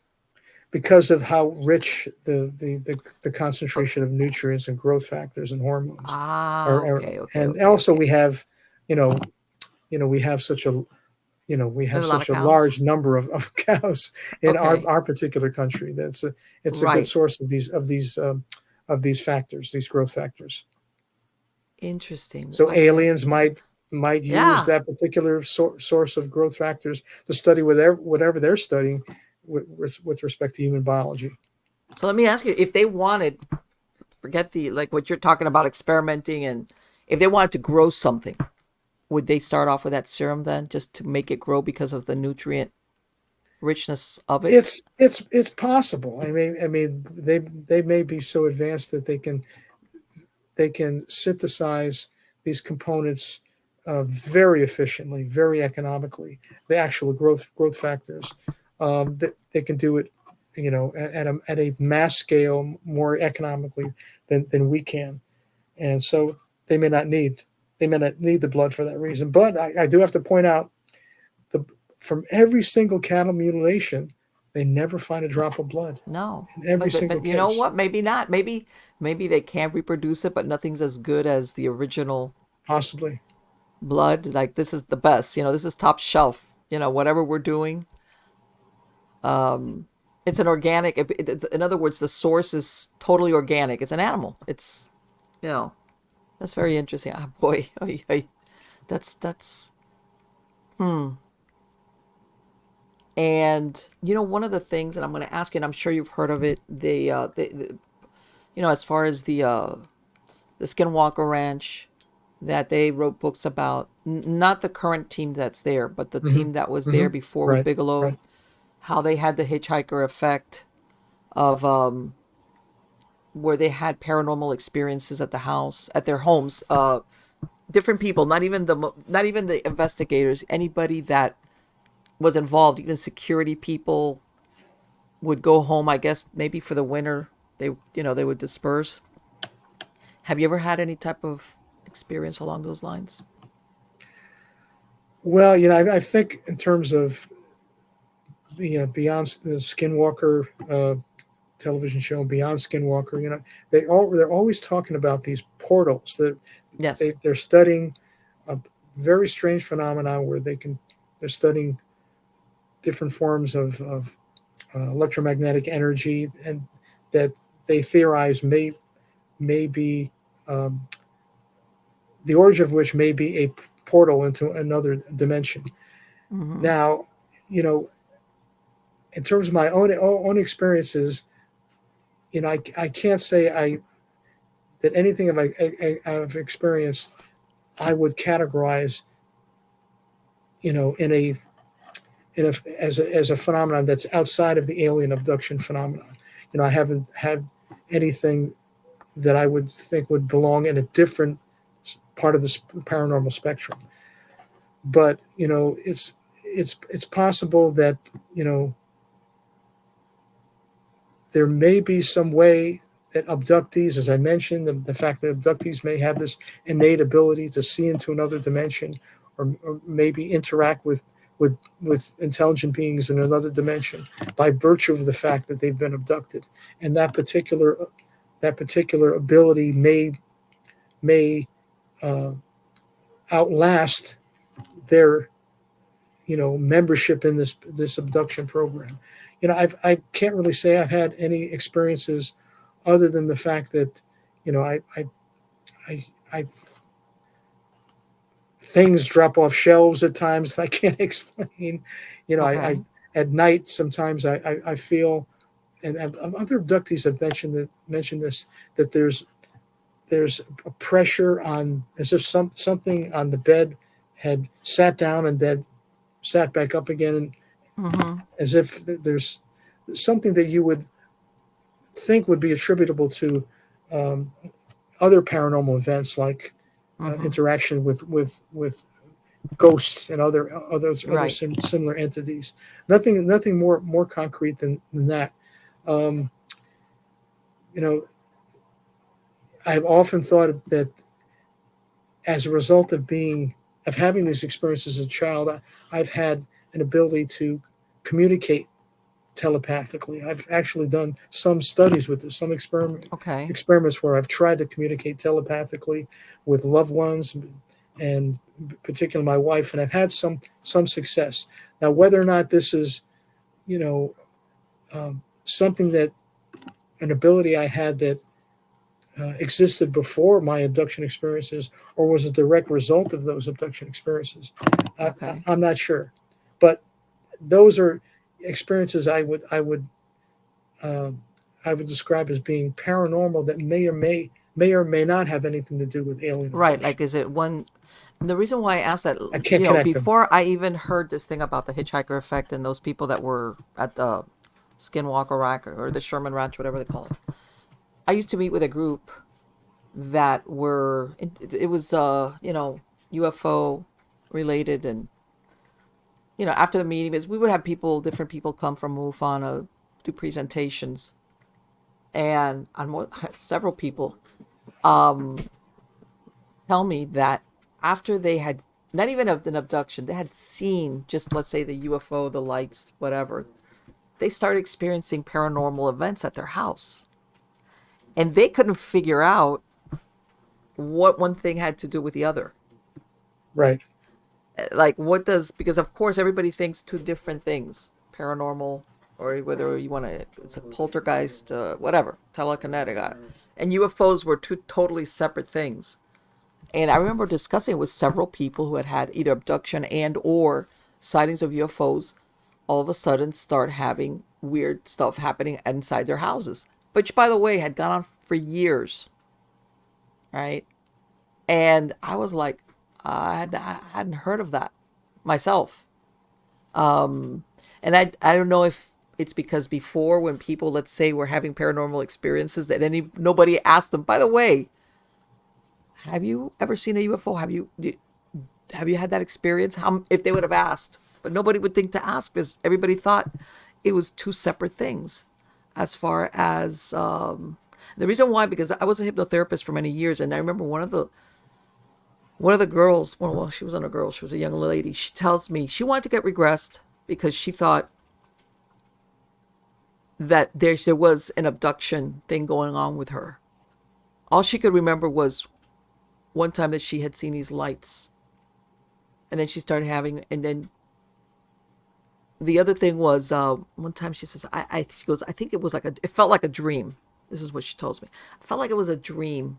Like, she described something like a Grace, shorter, thin, bulgy head, big eyes. But it was almost like they came through the wall of her room, of her bedroom. But she says, but it was like dreamlike. So she's thinking it's a dream. So she wanted to get regressed to find out if that had actually taken place. We never got around to it. But I have a feeling she was. She had been abducted. And, you know, it just, and again, people don't realize that sometimes, depending, everybody's different. If memories of an abduction are going to harm you psychologically, your mind is going to try to keep it down because some people can handle it eventually. But I think not everybody's built the same as far as to think I've been abducted. And I think that's why you have people sometimes with suppressed memories. It's not just necessarily because the aliens suppress the memories. You yourself might be suppressing the memory because it would be a difficult thing to deal with. Traumatic. Yeah. Yes, it would absolutely. It would be some type of trauma. Absolutely. So I think there's a lot of people running around out there suspect that they've been abducted. But And the episode you talked about does fit within this core alien abduction scenario. Now, I've had experiences where I've been levitated over my bed, and I can feel myself crash down onto the bed, and it's very, very startling. that's what And woke you up? Is that the feeling you yeah, bouncing? yeah, exactly. And so is that the end of an alien abduction where I'm now first I was levitated into Right. a hovering UFO over my house, and now I'm being Yes. returned to the bed, or is it something else? Is it astral projection? Does it have nothing to Yeah. do with an alien civilization, but has everything to do with the characteristics and nature of the human consciousness and soul? It's very difficult to associate these paranormal, or disassociate or connect these paranormal experiences to, alien Yes. encounters. So I don't know Right. Right. how to Like do how that. much is? Because everybody thinks, man, it's my imagination working overtime, or yeah. I think we always try to logic our way out of situations like that as much as possible. Hmm. And in a way, it's a good thing that we do that. But then there comes a point where you go, okay, I've gone through all the logical things, and that doesn't apply. So then that's when you're left with, okay, then I was taken, or something happened, or I'm having flashbacks of stuff that doesn't make sense. Because that sometimes is, when I was doing hypnosis, that's one of the things I found with the subconscious mind is that sometimes when you're recovering memory, it starts out as very weird dreams. Uh, Strangely enough, in color. In other words, that's why they're so memorable. That people, things, and it's almost like your subconscious sometimes is going to let the cat out of the bag as far as maybe something that you've kept a lid on. And I have regressed a couple of people, and they have found surprising things when they've got. And I want to say part of the time they kind of already suspected. How's that? They kind of suspected, and And we're but very I distrustful though of yeah, ourselves sometimes. yeah, true. On the other hand, when I think of how many people, hundreds and thousands, see the same beings with the same anatomical appearance in the same setting on a table, a medical examination table, being subjected to the same procedures, it's hard to ascribe that anything to anything other than interaction with corporeal sentient beings. It's not Mm-hmm. a spiritual experience. It's not Right. that's not originating from the realm of the imagination. Right. Something materially is happening. The same thing, material thing, is happening to thousands and thousands of people. Is at least is my conclusion. Right. No, no. There's definitely, and again, physics is proving that a lot of things that we think are solid aren't solid. As far as who knows, like you said, maybe they are able to manipulate certain. Like I said, that girl said they didn't come through the window. She goes, they came through the wall. They came through the wall, and it was three of them. So it wasn't like, oh, they came through the window. I saw them through the window, or they opened the window, or they came through the door. They came through the wall. So again, it's one of those things like, and sometimes, hopefully, we'll eventually get the answer one way or the other. I mean, But we deserve it. we don't have the understanding of particle physics to be even even to theorize how that's done. Right. No, no, no, Let exactly. alone Just because we reproduce don't know it. how to do it, Yeah, though, doesn't mean they don't know right, how to do it. right, true. But Yeah. that's a good point. But it doesn't mean I doubt that happens. But in terms of us trying to reverse engineer that, that's really way out there. Do you think that that's That ever possible, that that makes we don't know gravity what drive we're look. doing when we reverse engineer something? Sometimes Yeah, I mean, I'm it worried makes about the that. it's some of the theoretical physics has caught up to what we've been observing for 50, 60 years in terms of the propulsion systems and how the UFOs can travel, have this unbelievable maneuverability, stop on a dime, turn right, you know, uh, increase altitude from 2,000 feet to 80,000 feet within a second or two, travel instantaneously. I think the theoretical physics has caught up to how uh, we might be able to engineer a propulsion system that can do that, but it can never account for, human science could never explain the UFOs that we've been observing exhibiting these fantastic flight characteristics for Mm-hmm. 50, 60, 70 years. Those were not Exactly. ours. They're originally not No, ours. yeah. Do we have some of them? Do we have one or two? Have today? Possibly, but Yes. that did not come No, from no, no, our no. species Mm-mm, mm-mm. No, originally. I agree. I agree with you. I agree with you. And one last question, Bruce. Do you think there's more than one species of XETs? Well, again, I don't know the nature of the master species, but I'm pretty convinced that the Greys are working for somebody, Mm-hmm. and whether it's whether it's the Nordics, the Blue Right. Syrians, the Pleiadians, Right. And that's what you always they hear. be, they might There's be. some that they get along, and there's others that they're like, yeah. I, I mean, I feel kind of slighted. I my experience is only with the lowest order in my opinion, who may be, you know, much less advanced than some of the other species that other abductees in the past, I would say, generation have been reporting interactions with more frequently than 30, 40, 50 years ago, when 90% of contactees were talking only about the Greys.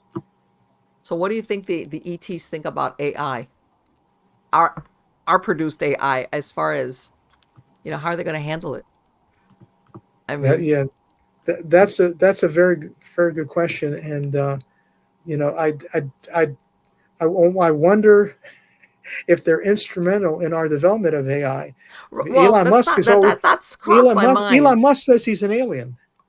Well, oh, maybe, who knows? So But sometimes I think of it and I'm thinking, I wonder if, this got away from them as far as us developing AI at the rate we're going. And it's like, I don't know, somehow I think the development of AI might be at cross purposes with what they want us for. Kind of. I don't know. That's the feeling I get. Unless they're trying to do a eventually down the line. You remember the $6 million man, mhm. where you're basically like a cyborg kind of thing. Like if you're hurt or something, or we want to enhance you, we're gonna like do this to you and do that to you. I don't know. Well, since you bring it up, if there is a way we need to compete technologically with a potentially hostile alien species, Mm-hmm. it's going to be through AI, because when we surpass artificial general intelligence, which is, where the AI's intelligence is roughly equivalent to human intelligence, and go way beyond that, which Right. we will do, you know, that may be the best way to protect ourselves, assuming we can maintain control over the AI that we create. That's a There. big assumption, because that may Yes. become the alien species, not biological, but that may become the rival uh, counterforce to human beings if we lose control of it. But I think that's the best way we have of competing with the other civilizations out there, and it's moving faster than I think anyone would have imagined Oh no, I can 30, 40 tell years you. ago. Oh, absolutely. Absolutely. Absolutely. Um, but the only problem I have is that there's too much of an effort to humanize AI, to make it sentient. And for example, I don't know if they have it in the BJ's that market, that huge warehouse type of. Now in my area, they have one that's called, and it whistles, and it's a rolling robot. Supposedly, what it does is, and I don't know how it does it, is it does inventory. It goes along, and you hear it whistling, woohoo. But then what they did was they put an LED screen here with eyes to make it blink, and of course, it's got this sweet little whistle.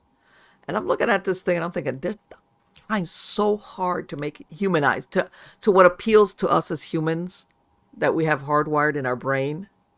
Because if you want, I can see where you're saying, okay, we're going to develop a robot to help us take inventory. Great. Why do you have to make it whistle this little song and blink? It's like, oh, all right. That's like, and yeah, it just, you see it running around. Well, not running, it just rolls around, stops in front. I don't know how it takes inventory. I still haven't figured out how it would do it. Then rolls along, and you hear it whistling all over the store. And yeah, I'm undecided as far as robotics and AI and how far it could get away from us, and it could be a real problem, I think, if it hasn't already. Well, that would make us feel more connected to the AI, but I'm looking for something that'll make the AI more connected to us, make AI view human beings as something that they have a vested interest for their survival. Because as soon as AI systems become self-aware and view themselves as being completely independent from human beings, that's when trouble can enter paradise. Well, I think that they want to. This is the impression I get.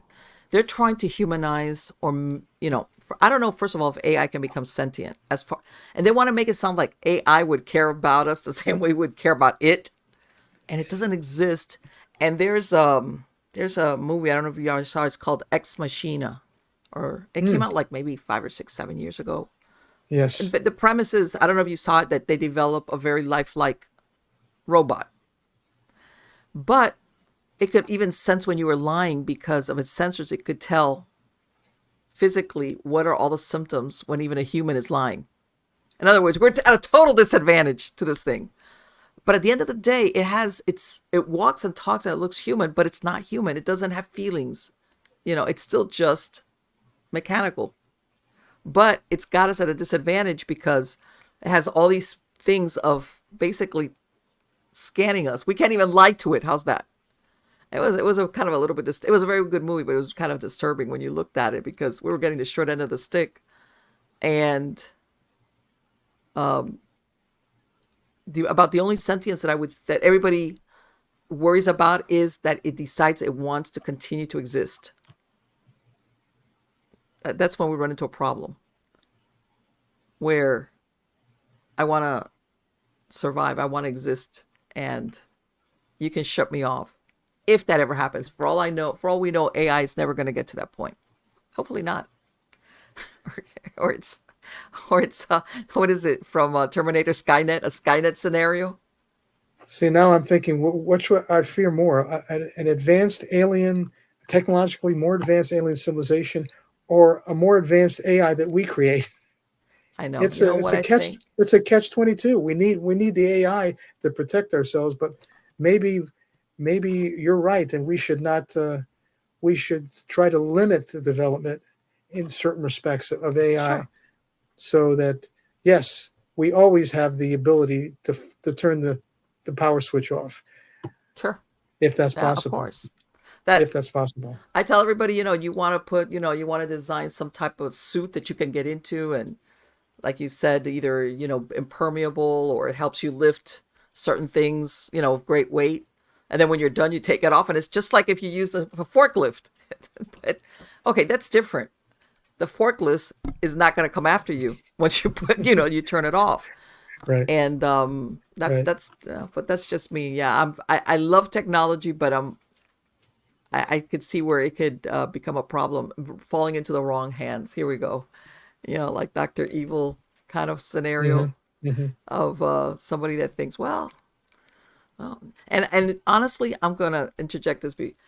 Even nowadays with the workforce, I could see if I was a business owner especially of a bigger corporation, or I would probably invest in robotics for for my employees, depending on what you do. They don't call out sick 24/7. Maybe you need to do maintenance on them, but it solves a lot of problems that employers have even now with employee shortages or inaccuracies or all the other Hmm. things. So, there's a good and a bad side to it, I guess is what I'm saying. Anyway, Bruce, what is the best way for my podcast listeners? Because I'll have a link to your website on the credits, but for the podcast listeners, what's the easiest way for them to find you? What site? On Amazon, they can search for Dominion Lost, a Okay. scientist own alien Let abduction me see if I encounters. can get that. Hold on. Let me see if I can bring it. And also search my name, Bruce Rapuano, on Amazon. Okay. Bruce Rapuano, Dominion Lost. I also have a Facebook page where they can find out what I'm doing, all my you know, find out about all my podcast appearances, and listen to Mm-hmm. various podcasts on Facebook. Okay, let me see if I can. Hold on a minute. Let me see if I can. That people could see the. Let me see. Hold on, folks. No, not that. So while you're looking, I Yes. just wanted to mention I have two books. Yes, go One ahead. one book is what I call a science heavy book, where I talk about how the implants work, and I talk about how gravity drive might work. That's the book you're looking at now. Right. And Okay. so there's a lot of scientific analysis. I also have a companion book, which is Okay. about 200 pages, which almost exclusively deals with my UFO close encounter and alien abduction experiences, with not as much of the analysis portion. Now, people that read the shorter book that deals mostly with my experiences, or almost exclusively with my experiences, may find they might be interested in some type of analysis, and they can either Okay. get an audio book, or an ebook, that for the science heavy version, Okay. at a later time. But you've got everything What's the there. title of the other book that you said This besides it's this? the book that deals with my experiences is the same title, Dominion Lost. Oh, it is the same title? Okay. Yes, a scientist own alien abduction encounters. Okay.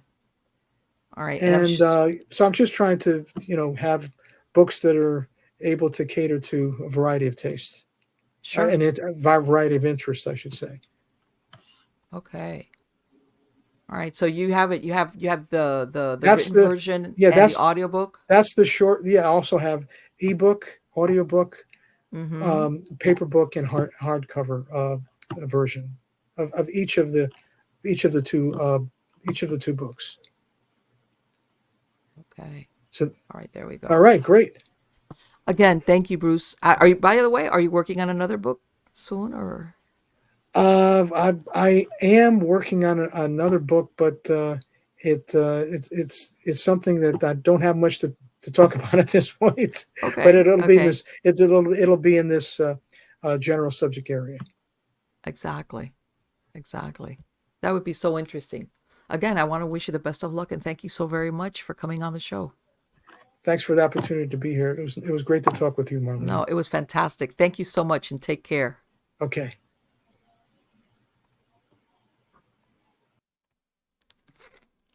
Wow. That was so interesting.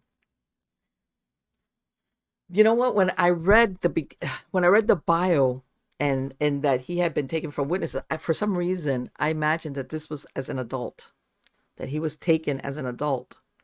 And I was thinking, oh my God, Marlene what was his name? The gentleman that the lumberjack he's so famous. Why am I drawing a blank? Um, that they did that Fire in the Sky, I think was the name of the movie that they did for his in the for his abduction. Oh, Marlene, shoot. That it was, as a matter of fact, they were even believing that his companions Oh, there we go. Travis Walton. Marlene, here we go. Travis Walton. When I read that part of his bio with witnesses, I thought of the Travis Walton scenario where they were even looking at his companions as having done away with him because they couldn't find him. But I didn't realize it was a kid. He was a kid. That's very interesting, where he's realizing he wasn't there for part of it because some of them saw something and then others didn't. That thing about his grandfather with that sinus infection that basically ends up killing him. That was like at 42 years old. That's, I mean, don't get me wrong. People die sometimes of unusual things and it has nothing to do with aliens or implants. But still, in and of itself, that's weird. That's very unusual. And again, what do they want these implants for? Is it just to track? Is it, like when, we chip animals, not to lose them or to keep track of them? Are we, or is it, longevity? Okay. How long did this one last? 30 years, 40 years, 60 years? Or, hey, we've done genetic sampling of this family, and short of an accident, they tend to either develop or not develop certain illnesses, and they have a life expectancy of whatever. Because, let's face it, a lot of our health is hereditary, good and bad. How's that? And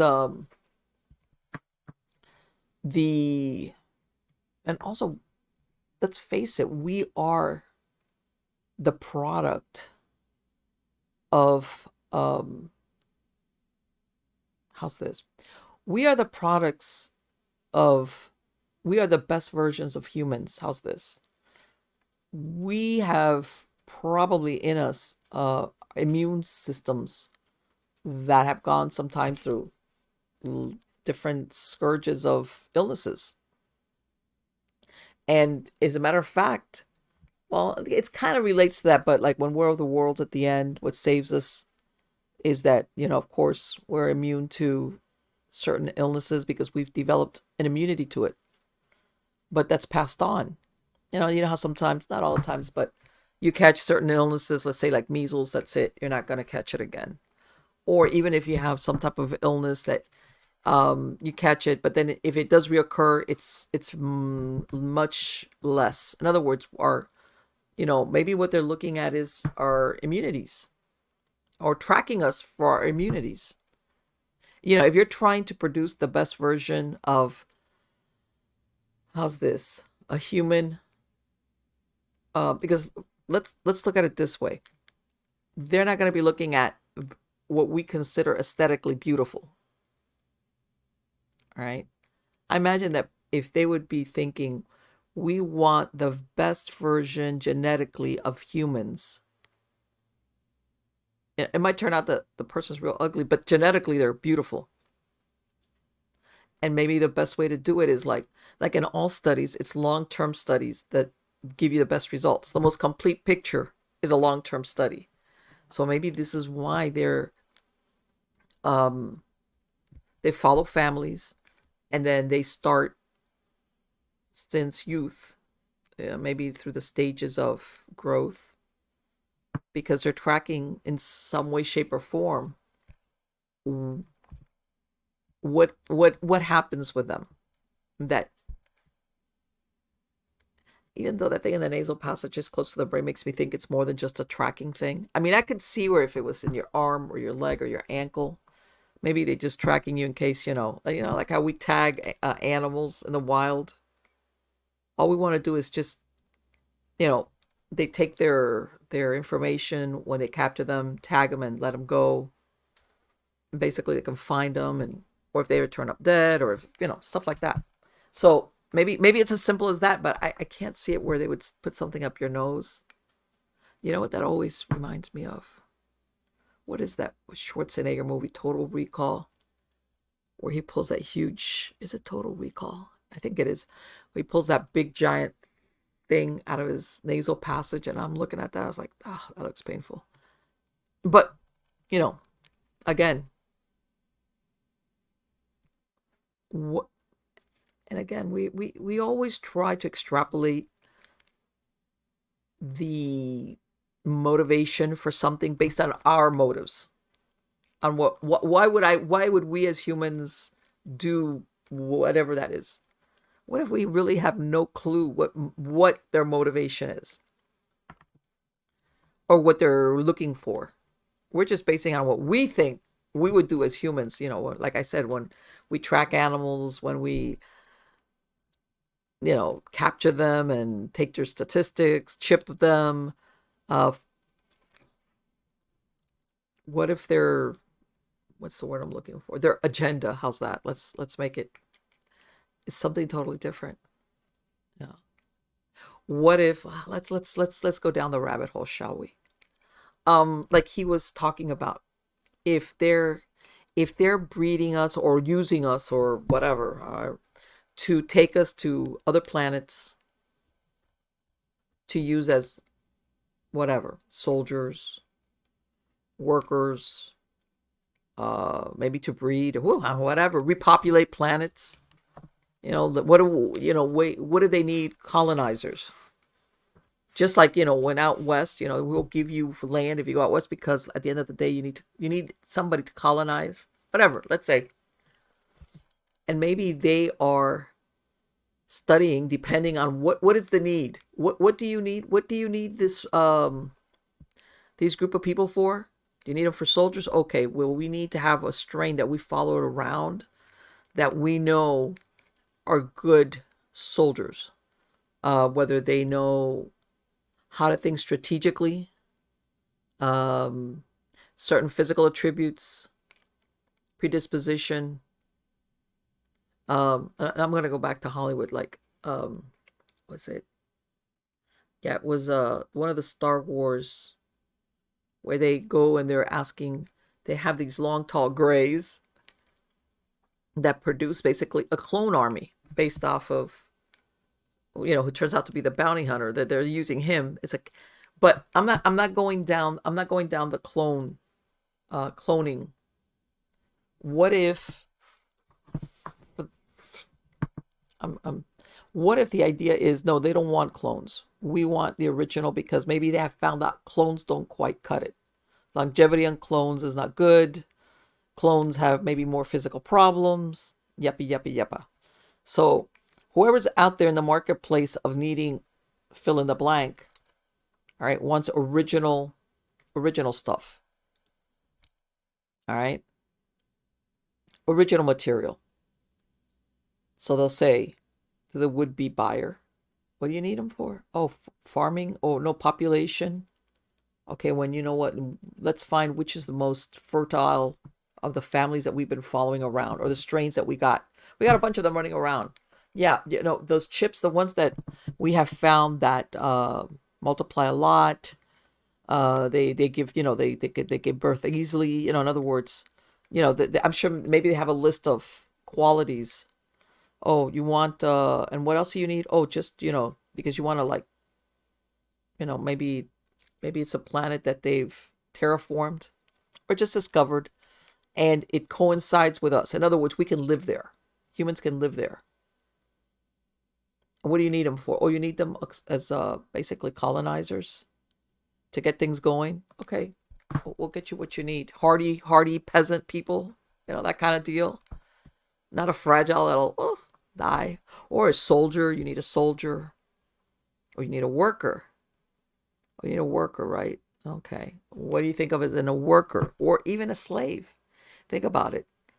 Slave, okay, well, then we got to look for one that's very strong physically, but docile in their personality. So look up on the map on the earth and find all the ones that are running around. All right. And this is basically how they always produce. I'm telling you, I'm going down the rabbit hole with a good product, because they have these long lines of, years of basically study of a certain, and I'm sure they take into consideration genetic material that's introduced, let's say, by the other parent. All right.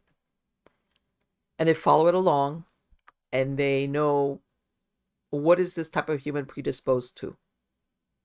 health-wise, emotionally, mentally, things of that nature. And maybe maybe we're being used. How's this? What if? And I know I've heard. And by the way, I'm not saying clone. That's why I'm not. Um, and I've heard of abductees talking about where semen is taken from men and women. Basically, unfertilized eggs are taken from the women, and maybe that's what they're doing. In other words, it's not a clone; it's an original. They do the act of fertilization. They grow the child, okay, based on the demands of what they want. And then you might think, well, because everybody thinks of like like, pour water on it, but no, maybe maybe their demands is, yeah, you want this 15 years from now, and we're talking here Earth years, okay? Okay, when we'll start growing them for you now. No, we don't have that fertilizer that'll give you a full-grown human in 10 years. Well, hey, you want the human species things? That's an investment in time. This is the same as, and I've seen it out here where I live, where people will have land and they will plant it with trees, whether it's timber, and they might not get their return for 10, 15 years, depending on what they're trying to grow on there. So it's like, yeah, we're investing, we've planted all of that, and we'll know X amount of time, they'll be ready, and then they can be harvested. Same thing.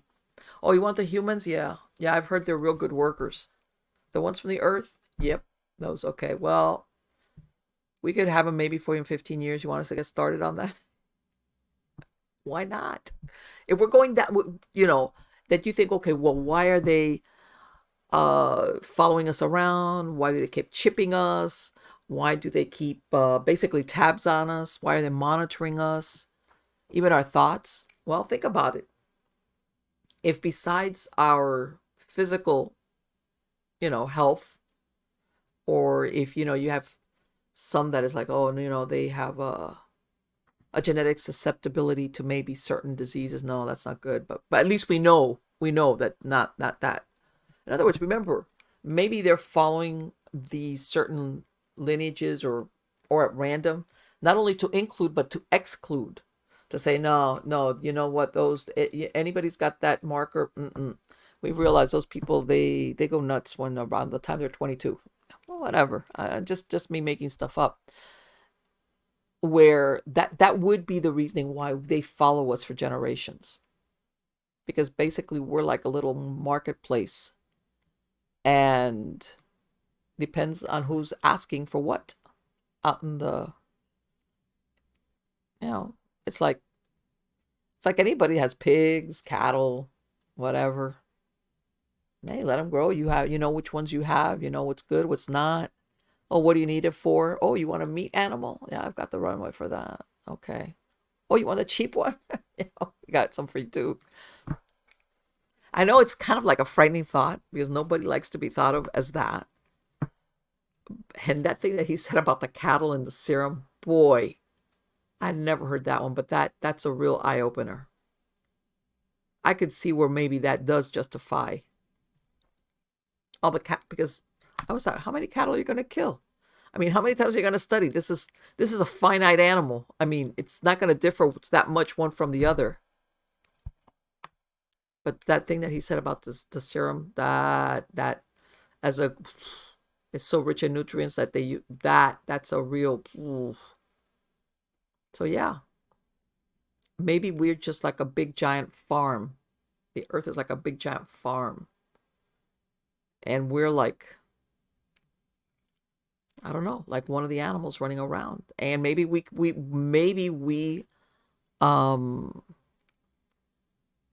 demand top dollar, because let's face it, sometimes, maybe we're not stupid. We can be trained. We're intelligent enough. As a matter of fact, you always hear that we can learn, or our intelligence, like we kind of like hold back on our intelligence potential. We can be taught, we can learn. Our memory's good. We should live long lives. Comparison, I don't know, investment wise, if you're going to get an animal, because that's maybe how they look at us. You want something that's going to last for a bit, It's like, no, I don't want something that's going to die. Unless, maybe a rock falls on it, but outside of that, yeah, no. Why not? If after everything we find out they don't really want to hybridize us with us, all they want us for is to ship us off to distant planets to serve for whatever it is needed. Whatever is needed. Servants, farmers, colonizers, soldiers, or experimenters. What if and let's face it, if they have how's this? And maybe they do it different planets. In other words, it's not us. Let's say if they could do this in other planets with other types of living forms. And let's say they find a certain planet with a certain atmosphere, gravitational, whatever is there. All right. And you have to find a compatible life form in order to use it there. So yes, they have other types of being, species, whatever you want to call it, on other planets that are compatible with stuff that it would kill us instantly, and vice versa. That if you brought them here, so it's like, oh, what kind of planet you got going on there? Oh, that. And what's your composition of your atmosphere? Okay, what's the temperatures on the surface? Oh, that. Okay, yeah, that sounds like a human being kind of planet. What do you need? Oh, okay. Kick in the head. Anyway, guys, I hope you liked this interview with Dr. Rapuano. God, very interesting. And again, I'm going to have a link to his website on the credits of the show. And if not, as you saw on Amazon, you can find his book, different versions, whether it's print, audiobook, ebook, etc. He's working on something else. And of course, sign up for my newsletter for Substack. You can go to Miami Ghost Chronicles. You can go to mppellicer.com. Like I said, at Miami Ghost Chronicles on the main website, you're going to have everything, unless you want, go to Nightshade Diary for Nightshade Diary, stories, supernatural story time, stories of the supernatural. Miami Ghost Chronicles has all these shows, whether it's the video or the podcast version. Also, you can find me on Spreaker and almost each and every podcast platform that's out there. And also you can find the video versions of this on Rumble, on CloudHub, on BitChute, and of course YouTube. You're going to find me on all these video platforms with a video version of the show. And again, I have a lot of interesting guests coming on. Because let me tell you something, a lot of stuff is happening. I mean, this thing with the AI, things are, because before technologies was advancing, but it was advancing at a rate that but it's like picking up speed, like the snowball effect. It's going faster and faster. And sometimes, the implications, it's by the time you figure out what the implications are, it's too late. It's here, all the implications, but wait, too bad, too late, bye. It's in the rear view. So I think that deserves, there's a lot to talk about in that. How's that? So anyway, guys, I will be back again very soon with, again, who do I have next week? Yes, I know who I have next week. You're going to really like this person. Very, very interesting.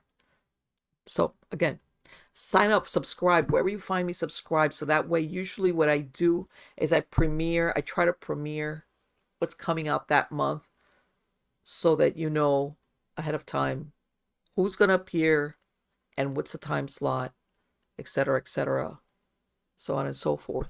All right. And we're in July. Yes, July, Marlene. July. And I know it doesn't seem like it, but we're April. No. 3 months away from Halloween. Yes, I will have a Halloween show again this year. I don't know what the theme is going to be, but I'm going to have a Halloween show. And so, yeah, that's the way it is. You have to prep for things. And it's incredible to think of. It's only 3 months away. And then we, slide on out of the year. It's like, what? So again, guys, till next time, take care. You're all wonderful.